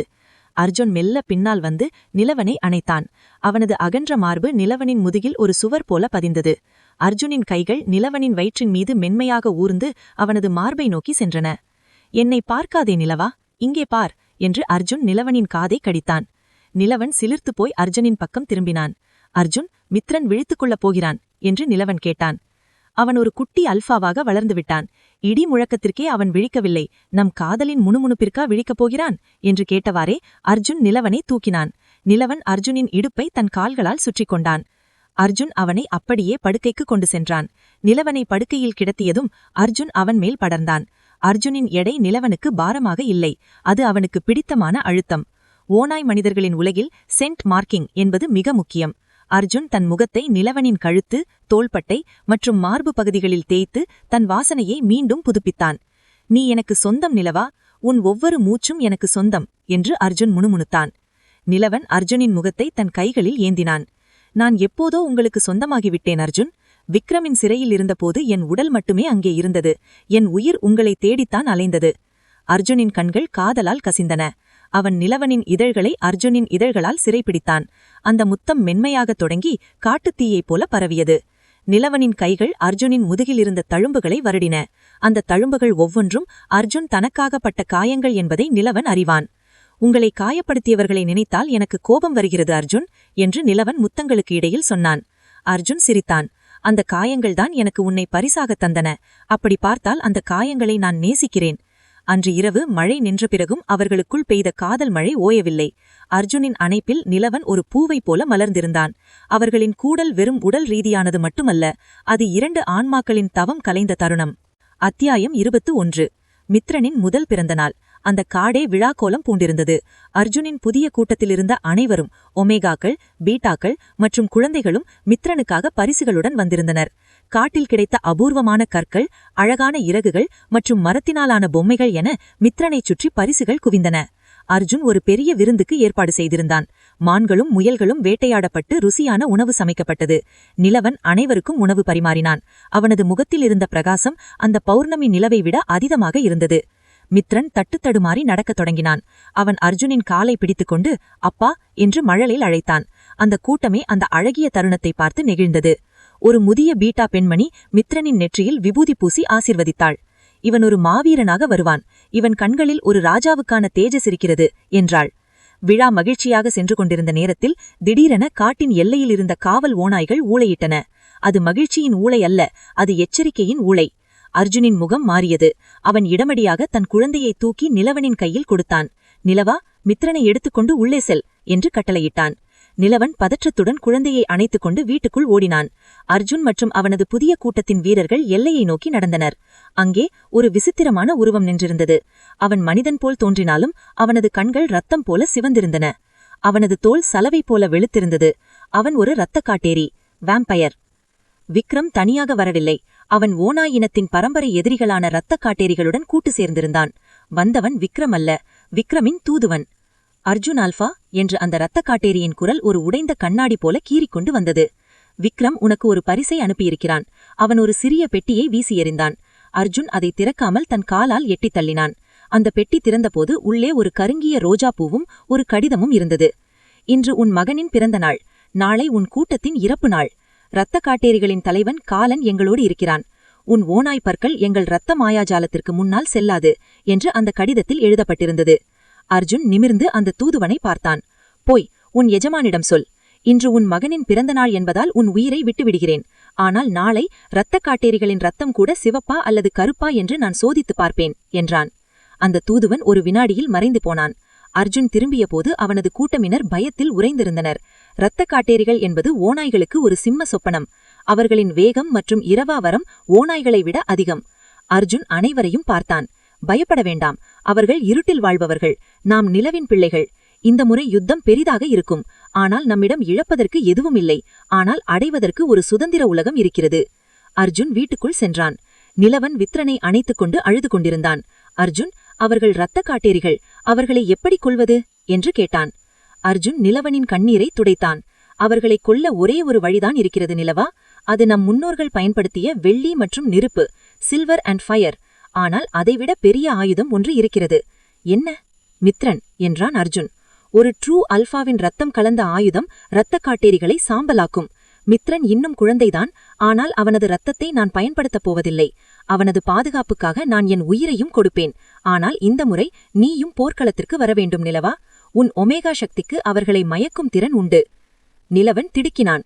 நானா? போர்க்களத்திலா? ஆம். நீ என் பலவீனமல்ல, நீ என் பலம் என்பதை உலகுக்கு உணர்த்தும் நேரம் இது. அத்தியாயம் 22. பௌர்ணமி தேசத்தின் மகிழ்ச்சியான சூழல் ஒரே இரவில் போர்க்கள பரபரப்புக்கு மாறியது. மித்ரனின் பிறந்தநாள் அலங்காரங்கள் இன்னும் காற்றில் ஆடினாலும் அவற்றை ரசிக்க யாருக்கும் மனமில்லை. அர்ஜுன் தனது புதிய கூட்டத்தை ஒருங்கிணைத்தான். இரத்த காட்டேரிகள் சாதாரண எதிரிகள் அல்ல, அவர்கள் இரவின் நிழலில் மறைந்து தாக்கும் வல்லமை கொண்டவர்கள். அவர்களை வீழ்த்த ஓநாய்களின் பலம் மட்டும் போதாது, சில தந்திரங்களும் தேவை. அர்ஜுன் ஒரு பெரிய பாறையின் மீது அமர்ந்து பழைய இரும்பு ஈட்டிகள் மற்றும் அம்புகளின் நுனியில் வெள்ளிப்பூச்சு பூசிக்கொண்டிருந்தான். ஓநாய் மனிதர்களுக்கு வெள்ளி என்ற உலோகம் ஒரு ஆபத்தான உலோகம் என்றாலும் இரத்த காட்டேரிகளுக்கு அது ஒரு விஷம். அது அவர்களின் தோலை எரித்து சாம்பலாக்கும் வல்லமை கொண்டது. நிலவன் அர்ஜுனின் அருகே வந்து அமர்ந்தான். அவன் கையில் மித்ரனுக்காக செய்த ஒரு சிறிய மரபொம்மை இருந்தது. அவனது கண்கள் கலங்கியிருந்தன. அர்ஜுன், என்னால் எப்படி போர்க்களத்தில் நிற்க முடியும்? நான் ஒரு ஒமேகா. என் கைகள் குழந்தையை தூக்கத்தான் பழகியிருக்கின்றன, ஆயுதத்தை அல்ல என்று நிலவன் தன் பயத்தை வெளிப்படுத்தினான். அர்ஜுன் வேலையை நிறுத்திவிட்டு நிலவனின் கைகளை பற்றினான். அவனது கரடுமுரடான உள்ளங்கைகள் நிலவனின் மென்மையான விரல்களுக்கு ஒரு நம்பிக்கையை பாய்ச்சின. நிலவா, நீ உன்னை தவறாக எடை போடுகிறாய். ஒமேகாக்கள் பலவீனமானவர்கள் என்பது ஒரு முட்டாள்தனமான நம்பிக்கை. உண்மையில் ஒமேகாக்களால் மட்டும்தான் ஒரு அல்பாவின் கோபத்தை தணிக்கவும் முடியும், அதே சமயம் எதிரியின் மனதை சிதறடிக்கவும் முடியும். எப்படி? இரத்த காட்டேரிகள் அதீத நுகர்வு திறன் கொண்டவர்கள். அவர்கள் இரத்தத்தின் வாசனையை வைத்தே வேட்டையாடுவார்கள். ஆனால் ஒரு ஒமேகாவின் டிஸ்ட்ரஸ் சென்ட், அதாவது ஆபத்து கால வாசனை, மிகவும் சக்தி வாய்ந்தது. நீ பயப்படாமல் உன் முழு மனதையும் ஒருமுகப்படுத்தி அந்த வாசனையை வெளியிட்டால் அது அவர்களின் மூளையை ஒரு கணம் ஸ்தம்பிக்க வைக்கும். அந்த ஒரு வினாடி போதும் என் வெள்ளி ஈட்டி அவர்கள் நெஞ்சை பிளக்க, என்றான் அர்ஜுன். நிலவன் அர்ஜுனின் கண்களை பார்த்தான். அதில் தெரிந்த நம்பிக்கை அவனுக்குள் ஒரு புதிய நெருப்பை மூட்டியது. நான் முயற்சிப்பேன் அர்ஜுன், நமக்காக அல்ல, நம் மித்திரனுக்காக. அர்ஜுன் ஒரு சிறிய வெள்ளி கைப்பிடி கொண்ட கத்தியை நிலவனிடம் கொடுத்தான். இது எப்போதும் உன்னுடன் வைத்துக்கொள். இது என் தந்தை எனக்கு கொடுத்தது. இன்று இது உன்னை காக்கும். ஆனால் நினைவிருக்கட்டும், நீ யாரையும் கொல்ல தேவையில்லை. நீ என் பின்னால் நின்று எனக்கு பலம் கொடுத்தால் மட்டும் போதும். அன்று இரவு மித்ரன் தொட்டிலில் உறங்கிக் கொண்டிருந்தான். அர்ஜுனும் நிலவனும் போருக்கான உடைகளை அணிந்திருந்தனர். நிலவன் அர்ஜுனின் மார்பில் சாய்ந்து கொண்டான். அர்ஜுன், இதுவே நம் கடைசி இரவாக இருந்தால்? அர்ஜுன் நிலவனின் வாயை மூடினான். அப்படி ஒரு வார்த்தையை சொல்லாதே. நம் காதல் மரணத்தை விட வலிமையானது. நாளை சூரியன் உதிக்கும்போது விக்ரமின் சாம்ராஜ்யம் அழிந்திருக்கும். நம் மகன் சுதந்திரமாக இந்த மண்ணில் நடப்பான் என்று கூறி நிலவனின் நெற்றியில் முத்தமிட்டான். அந்த முத்தம் ஒரு சத்தியத்தைப் போல இருந்தது. அத்தியாயம் 23. போர் தொடங்குவதற்கு முன் செய்ய வேண்டிய மிக முக்கியமான ஒன்று இருந்தது. மித்ரனை பாதுகாப்பான இடத்தில் மறைத்து வைப்பது. விக்ரம் மற்றும் இரத்த காட்டேரிகளின் முக்கிய குறி மித்ரன்தான். ஒரு ட்ரூ அல்பாவின் ரத்தம் அவர்களுக்கு அமிர்தம் போன்றது. அர்ஜுன் காட்டில் இருக்கும் ஒரு பழமையான குகைக்கு நிலவனை அழைத்துச் சென்றான். அந்த குகை வெளிப்புற பார்வைக்கு தெரியாதவாறு அடர்ந்த கொடிகளால் மூடப்பட்டிருந்தது. உள்ளே அர்ஜுனின் கூட்டத்தைச் சேர்ந்த வயதான பீட்டா பின்மணி ஒருத்தி காத்திருந்தாள். அவள் கையில் ஏற்கனவே சில மூலிகைகள் இருந்தன. இவள் பெயர் காசி, என் தாய் போன்றவள். இவள் மித்ரனை பார்த்துக் கொள்வாள், என்றான் அர்ஜுன். நிலவன் மித்ரனை தன் மார்போடு அணைத்துக் கொண்டான். மித்ரன் இன்னும் உறக்கத்திலேயே இருந்தான். அவனது மென்மையான கன்னங்களை நிலவன் மீண்டும் மீண்டும் முத்தமிட்டான். ஒரு தாயின் இதயம் தன் பிள்ளையை பிரிய மறுத்தது. என் உயிரே, அம்மா சீக்கிரம் வந்துவிடுவேன். அப்பா உனக்காக ஒரு பெரிய வெற்றியை பரிசாக கொண்டு வருவார் என்று அழுது கொண்டே மித்ரனை அந்த பெண்மணியிடம் கொடுத்தான். அர்ஜுன் நிலவனின் தோலை தேற்றினான். நிலவா, அவன் பாதுகாப்பாக இருக்கிறான். இந்த குகையின் வாசல் வழியாக இரத்த காட்டேரிகளால் நுழைய முடியாது. இங்கே ஓடும் நீரோடை அவர்களின் வாசனையை மறைத்துவிடும். இருவரும் குகையை விட்டு வெளியே வந்தனர். நிலவன் திரும்ப திரும்ப அந்த குகையையே பார்த்து கொண்டிருந்தான். அர்ஜுன் நிலவனின் முகத்தை தன் பக்கம் திருப்பினான். உன் கவனம் சிதறக்கூடாது நிலவா. உன் மகன் பிழைக்க வேண்டுமானால் இன்று நீ ஒரு தாயாக இருப்பதை விட ஒரு போராளியாக இருக்க வேண்டும். காட்டின் நடுப்பகுதிக்கு அவர்கள் வந்தபோது அங்கே ஒரு விசித்திரமான அமைதி நிலவியது. பறவைகள் சத்தமிடவில்லை. காற்று கூட அசையவில்லை. அர்ஜுனின் கூட்டத்தினர் அனைவரும் வட்டமாக நின்று எதிரியின் வருகைக்காக காத்திருந்தனர். திடீரென காட்டின் தரைப்பகுதி அதிரத் தொடங்கியது. மரங்களின் உச்சியிலிருந்து வௌவால்கள் கூட்டம் கூட்டமாக பறந்தன. ஒரு கரிய புகை மண்டலம் மெல்ல நகர்ந்து அவர்களை நோக்கி வந்தது. அந்த புகைக்குள் சிவந்த கண்கள் தெரிந்தன. அவர்கள் வந்துவிட்டனர். அர்ஜுன் உருமினான். அவன் தன் ஓநாய் உருவத்திற்கு மாற தயாரானான். நிலவன் அர்ஜுனின் சட்டையை பிடித்துக்கொண்டு அவனது பின்னால் நின்றான். அவனது இதயம் வேகமாக துடித்தது. ஆனால் அவன் கையில் இருந்த வெள்ளிக்கத்தியை அவன் இறுக பற்றிக் கொண்டான். அத்தியாயம் 24. அந்த கரிய புகை விலகிய போது விக்ரம் முன்னால் நின்றிருந்தான். அவனுக்கு பக்கத்தில் காலன், இரத்த காட்டேரிகளின் தலைவன். காலனின் முகம் ஒரு சலவை கல்லை போல வெண்மையாகவும் உயிரற்றதாகவும் இருந்தது. அவனது கண்கள் ஒரு பாம்பின் கண்களைப் போல குளிர்ந்து போயிருந்தன. விக்ரம், உனக்கு கடைசி வாய்ப்பு கொடுத்தேன். ஆனால் நீ அதை நிராகரித்து விட்டாய் என்று விக்ரம் கத்தினான். காலன் மெதுவாக முன்னால் வந்தான். அவன் நடக்கும்போது தரையில் இருந்த புற்கள் கருகின. எனக்கு விக்ரமின் சண்டைகள் தேவையில்லை. எனக்கு தேவை அந்த ட்ரூ அல்பா குழந்தை. அதன் ரத்தம் என்னை சாகாவரம் பெற்றவனாக மாற்றும்.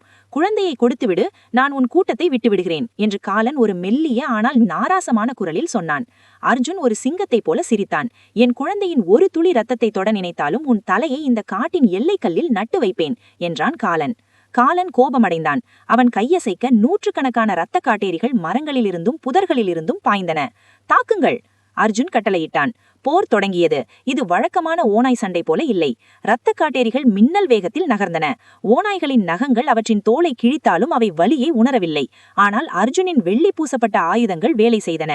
வெள்ளி பட்ட இடமெல்லாம் காட்டேரிகள் அலறின. அவற்றின் தோல் எரிந்தது. அர்ஜுன் ஒரு சூறாவளி போல சுழன்றான். அவன் ஒரே நேரத்தில் 2 காட்டேரிகளின் தலைகளை துண்டித்தான். ஆனால் எதிரிகளின் எண்ணிக்கை அதிகமாக இருந்தது. நிலவன் அர்ஜுனின் பின்னால் நின்று கொண்டிருந்தான். ஒரு காட்டேரி நிலவனை நோக்கி பாய்ந்தது. ஆஹா, ஒரு ஒமேகா! இவன் ரத்தம் இனிப்பாக இருக்கும் என்று அது வாயை பிளந்தது. நிலவன் பயத்தில் உறைந்தான். ஆனால் அர்ஜுன் சொன்ன வார்த்தைகள் நினைவுக்கு வந்தன. என் வாசனை, என் சக்தி. நிலவன் கண்களை மூடினான். அவன் தன் பயத்தை, கோபத்தை, தன் மகன் மீதான பாசத்தை ஒரு சேர திரட்டினான். அவன் உடலிலிருந்து ஒரு அலை போன்ற வாசனை வெளிப்பட்டது. அது ஒரு காட்டாற்று வெள்ளம் போல பாய்ந்தது. அந்த காட்டேரி நிலவனை தொட வந்தபோது திடீரென திகைத்து நின்றது. அந்த வாசனை அதன் மூளையை குழப்பியது. அது மயக்கத்தில் தடுமாறின அந்த நொடியில் நிலவன் தன் கையில் இருந்த வெள்ளி கத்தியை அதன் மார்பில் இறக்கினான். நான் ஒரு ஒமேகாதான், ஆனால் நான் ஒரு சிங்கத்தின் இணை என்று நிலவன் கத்தினான். அந்த காட்டேரி சாம்பலாகி மறைந்தது. அர்ஜுன் இதை தூரத்திலிருந்து பார்த்தான். அவனது முகத்தில் ஒரு பெருமிதம் தெரிந்தது. அதுதான் என் நிலவன். ஆனால் போர் இன்னும் முடியவில்லை. காலன் இப்போது நேரடியாக களத்தில் இறங்கினான். அவன் கண்கள் அர்ஜுனை நோக்கி திரும்பின. அவன் கையில் எந்த ஆயுதமும் இல்லை. ஆனால் அவனது விரல் நகங்கள் கத்திகளை விட கூர்மையாக வளர்ந்தன. விளையாட்டு முடிந்தது அர்ஜுன் என்று காலன் அர்ஜுனை நோக்கி பாய்ந்தான். அத்தியாயம் 25. போர்க்களம் ஒரு நரகத்தைப் போல காட்சியளித்தது. இரத்தக் காட்டேரிகளின் அலறல்களும் ஓநாய்களின் உருமல்களும் ஒன்று கலந்து அந்த இரவின் நிசப்தத்தை கிழித்தெறிந்தன. காலன் காற்றை விட வேகமானவன். அவன் அர்ஜுனை நோக்கி பாய்ந்த வேகம் கண்ணுக்கு தெரியாத ஒரு மின்னலைப் போல இருந்தது. அர்ஜுன் தனது வெள்ளி முலாம் பூசப்பட்ட வாளை வீசினான். ஆனால் காலன் அதை லாவகமாக தடுத்து அர்ஜுனின் மார்பில் தன் கூர்மையான நகங்களை பதித்தான். ஒரு ஓநாயின் வேகம் ஒரு இரத்தக் காட்டேரிக்கு முன்னால் ஒன்றுமில்லை அர்ஜுன் என்று காலன் ஏளனமாக சிரித்தான். அர்ஜுனின் மார்பிலிருந்து ரத்தம் வழிந்தது. ஆனால் அந்த வலி அர்ஜுனை முடக்கவில்லை. அது அவனது ஆல்பாவின் சீற்றத்தை இன்னும் அதிகப்படுத்தியது. அர்ஜுன் காலனின் கையை பிடித்து முறுக்கினான்.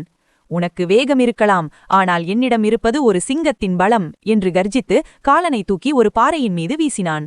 பாறை சுக்குநூறாக உடைந்தது. காலன் நிலைகுலைந்து எழும்புவதற்குள் அர்ஜுன் பாய்ந்து சென்று தன் வெள்ளிவாளை அவனது தோளில் இறக்கினான். காலனின் உடல் தீப்பிடித்தது போல புகைந்தது. இதற்கிடையில் விக்ரம் இந்த சந்தர்ப்பத்தை பயன்படுத்திக் கொண்டான். அர்ஜுன் காலனுடன் சண்டையிட்டுக் கொண்டிருக்கும்போது விக்ரமின் கண்கள் நிலவனை தேடின. நிலவன் ஒரு மரத்தின் பின்னால் நின்று காயப்பட்ட ஓநாய்களுக்கு உதவி செய்து கொண்டிருந்தான். அவன் கையில் அந்த வெள்ளிக்கத்தி இருந்தது. ஆனால் அவன் ஒரு போர்வீரன் அல்ல. இந்த காடு நமக்கானது என்று எனைத்துக் கொண்டிருக்கிறாய், ஆனால் என்னை வீசி எறிந்து காட்டுகிறேன் என்று விக்ரம் தனக்குள் முணுமுணுத்து ஓநாய் உருவத்தில் நிலவனை நோக்கி பாய்ந்தான். நிலவன் விக்ரம் வருவதை கவனித்துவிட்டான். அவனது இதயத் துடிப்பு நின்றது. ஆனால் மித்ரனின் முகம் அவனது நினைவில் வந்தது. இல்லை, நான் சாக மாட்டேன், என் மகனுக்காக நான் வாழ்வேன் என்று நிலவன் உறுதியெடுத்தான். அவன் தன் ஒமேகா சக்தியை முழுமையாக திரட்டினான். அவனது உடலிலிருந்து ஒரு ஆக்ரோஷமான வாசனை வெளிப்பட்டது. அது பயத்தின் வாசனை அல்ல, அது ஒரு தாயின் எச்சரிக்கை வாசனை. விக்ரம் அந்த வாசனையை நுகர்ந்ததும் ஒரு கணம் தடுமாறினான். அந்த ஒரு நொடி இடைவெளியில் நிலவன் தன் கையிலிருந்த வெள்ளிக்கத்தியை விக்ரமின் கண்களை நோக்கி வீசினான். அது குறி தவறவில்லை. விக்ரம் வள்ளியால் அலறினான். அவனது ஒரு கண் சிதைந்தது. ஒரு ஒமேகா எண்ணெய் என்று விக்ரம் வெறிகொண்டு நிலவனின் கழுத்தை பிடிக்க பாய்ந்தான். நிலவன் கண்களை முடினான். அர்ஜுன்! அவனது ஆன்மா அலறியது. அந்த குரல் அர்ஜுனின் காதுகளில் மட்டுமல்ல, அவனது இரத்தத்திலும் எதிரொலித்தது. அர்ஜுன் காலனை வீழ்த்திய அர்ஜுன் நிலவனின் அபாயத்தை உணர்ந்தான். அவனது கண்கள் தங்க நிறத்திலிருந்து ஒரு பயங்கரமான இரத்த சிவப்பு நிறத்திற்கு மாறின. இது சாதாரண கோபமல்ல, இது தன் இணையை இழக்கும் பயத்தில் வரும் ஒரு அசுர கோபம். அர்ஜுன் ஒரு ஏவுகணை போல பாய்ந்து வந்தான். விக்ரம் நிலவனை தொடுவதற்கு முன் அர்ஜுன் விக்ரமின் மீது மோதினான். இருவரும் உருண்டு புரண்டனர். விக்ரம் காயப்பட்டிருந்தாலும் அவனது வஞ்சகம் குறையவில்லை. அவன் அர்ஜுனின் கழுத்தை கடிக்க முயன்றான். ஆனால் அர்ஜுன் இப்போது கருணை காட்ட தயாராக இல்லை. என் குடும்பத்தை தொட்ட உனக்கு இனி இந்த மண்ணில் இடமில்லை என்று அர்ஜுன் கர்ஜித்தான். அவன் விக்ரமின் தாடையை பிடித்து அவனது கழுத்தை ஒரே கடியில் துண்டித்தான். விக்ரமின் உடல் அசைவற்று விழுந்தது. அதே சமயம் காலன் மீண்டும் எழுந்து வந்தான். அவனது பாதி உடல் எரிந்து போயிருந்தது. நான் சாக மாட்டேன் என்று அவன் கத்தினான். அர்ஜுன் நிலவனின் பக்கம் திரும்பாமல் தரையில் கிடந்த ஒரு பெரிய வெள்ளி ஈட்டியை எடுத்தான். அவன் திரும்பாமலேயே காலனின் சத்தம் வந்த திசையை நோக்கி அந்த ஈட்டியை எறிந்தான். அது காலனின் நெஞ்சில் பாய்ந்து அவனை பின்னால் இருந்த மரத்தோடு சேர்த்து தைத்தது. இரத்தக் காட்டேரி தலைவன் சாம்பலாகி மறைந்தான். தலைவர்கள் வீழ்ந்ததைக் கண்டதும் மற்ற இரத்தக் காட்டேரிகளும் விக்ரமின் ஓநாய்களும் பயந்து சிதறி ஓடின. போர்க்களத்தில் அமைதி திரும்பியது. அர்ஜுன் மூச்சிரைத்தான். அவனது உடல் முழுவதும் ரத்தம். அவன் மெதுவாக நிலவனை நோக்கி திரும்பினான். நிலவன் அதிர்ச்சியில் உறைந்து போயிருந்தான். அவனது கைகள் நடுங்கின. நிலவா! அர்ஜுனின் குரல் உடைந்தது. நிலவன் ஓடி வந்து அர்ஜுனை கட்டிப்பிடித்தான். அர்ஜுன் நிலவனை நெஞ்சோடு சேர்த்து அணைத்துக் கொண்டான். அவனது ரத்தம் தோய்ந்த கைகள் நிலவனின் முதுகில் படிந்தது. ஆனால் அது யாருக்கும் அருவருப்பாக தெரியவில்லை. அது அவர்களின் வெற்றியின் அடையாளம். நீங்கள் வந்துவிட்டீர்கள், நீங்கள் வருவீர்கள் என்று எனக்கு தெரியும். நிலவன் அர்ஜுனின் மார்பில் விம்மினான். அர்ஜுன் நிலவனின் முகத்தை தூக்கி அவனது கண்ணீரை துடைத்தான். நான் சொன்னேன் அல்லவா, என் உயிர் உள்ளவரை உன்னை தொட யாரையும் அனுமதிக்க மாட்டேன் என்று. இன்று விக்ரமின் சகாப்தம் முடிந்தது. இனி இந்த காடு நமக்கானது. அர்ஜுன் வானத்தை பார்த்தான். பௌர்ணமி நிலம் மேகங்களுக்கு பின்னாலிருந்து வெளியே வந்தது. அது முன்பை விட பிரகாசமாக தெரிந்தது. தூரத்தில் அர்ஜுனின் கூட்டத்தினர் வெற்றி முழக்கமிட்டனர். மித்ரன்! நிலவன் திடீரென்று நினைவு வந்தவனாய் பதறினான். என் மகன்! அவன் பத்திரமாக இருக்கிறான். வா, நம் இளவரசை பார்க்க செல்வோம் என்று அர்ஜுன் நிலவனின் கையை பிடித்து அந்த குகையை நோக்கி நடந்தான். அவர்கள் நடந்து சென்ற பாதையில் இரத்தமும் இருந்தது. ஆனால் அதைவிட அதிகமாக ஒரு புதிய எதிர்காலத்தின் நம்பிக்கை இருந்தது. அத்தியாயம் 26. போர்க்களத்தின் புகை அடங்கியிருந்தது. அர்ஜுனும் நிலவனும் அந்த குகையை நோக்கி நடந்தனர். நிலவனின் கைகள் இன்னும் நடுக்கத்திலேயே இருந்தன. விக்ரமின் முடிவு அவனுக்கு ஒரு நிம்மதியை தந்தாலும் அர்ஜுனின் உடலில் இருந்த ஆழமான காயங்கள் அவனது நெஞ்சை பிசைந்தன. அர்ஜுன் காலனோடு மோதியதில் அவனது தோள்பட்டையில் ஏற்பட்ட காயம் எலும்பு தெரியும் அளவுக்கு ஆழமாக இருந்தது. ஆனால் அர்ஜுன் வலியை பொருட்படுத்தாமல் நிலவனின் கையை இறுகப் பற்றிக் கொண்டு நடந்தான். குகையின் வாசலை அடைந்ததும் உள்ளே இருந்த அந்த வயதான பாட்டி காசி மித்ரனை தூக்கிக் கொண்டு வெளியே வந்தாள். மித்ரன் அர்ஜுனை பார்த்ததும் அவனது பிஞ்சு கைகளை நீட்டி பா பா என்று மழலையில் அழைத்தான். அர்ஜுனின் கண்கள் கலங்கின. அவன் ஓடிச் சென்று மித்ரனை தூக்கினான். அவனது ரத்தம் தோய்ந்த கைகள் மித்ரனை தொட தயங்கின. அவன் பயப்பட மாட்டான் அர்ஜுன், அவன் உன் ரத்தம் என்று நிலவன் மெல்லிய குரலில் சொன்னான். அர்ஜுன் மித்ரனை தன் முகத்தோடு சேர்த்து அணைத்துக் கொண்டான். மித்ரனின் மென்மையான கன்னங்கள் அர்ஜுனின் காயப்பட்ட தோளில் பட்டபோது அர்ஜுனுக்கு அது ஒரு மருந்தாகத் தெரிந்தது. என் குட்டிச் சிங்கம், உனக்காகத்தான் இந்த உலகம் இன்று பாதுகாப்பாக இருக்கிறது என்று முணுமுணுத்தான். வீட்டிற்குத் திரும்பியதும் நிலவன் அர்ஜுனை படுக்கையில் அமர வைத்தான். அர்ஜுனின் மேலாடையை கழற்றினான். அந்த காயங்களை பார்த்ததும் நிலவன் விம்மினான். அர்ஜுன், எவ்வளவு ஆழமான காயம் இது!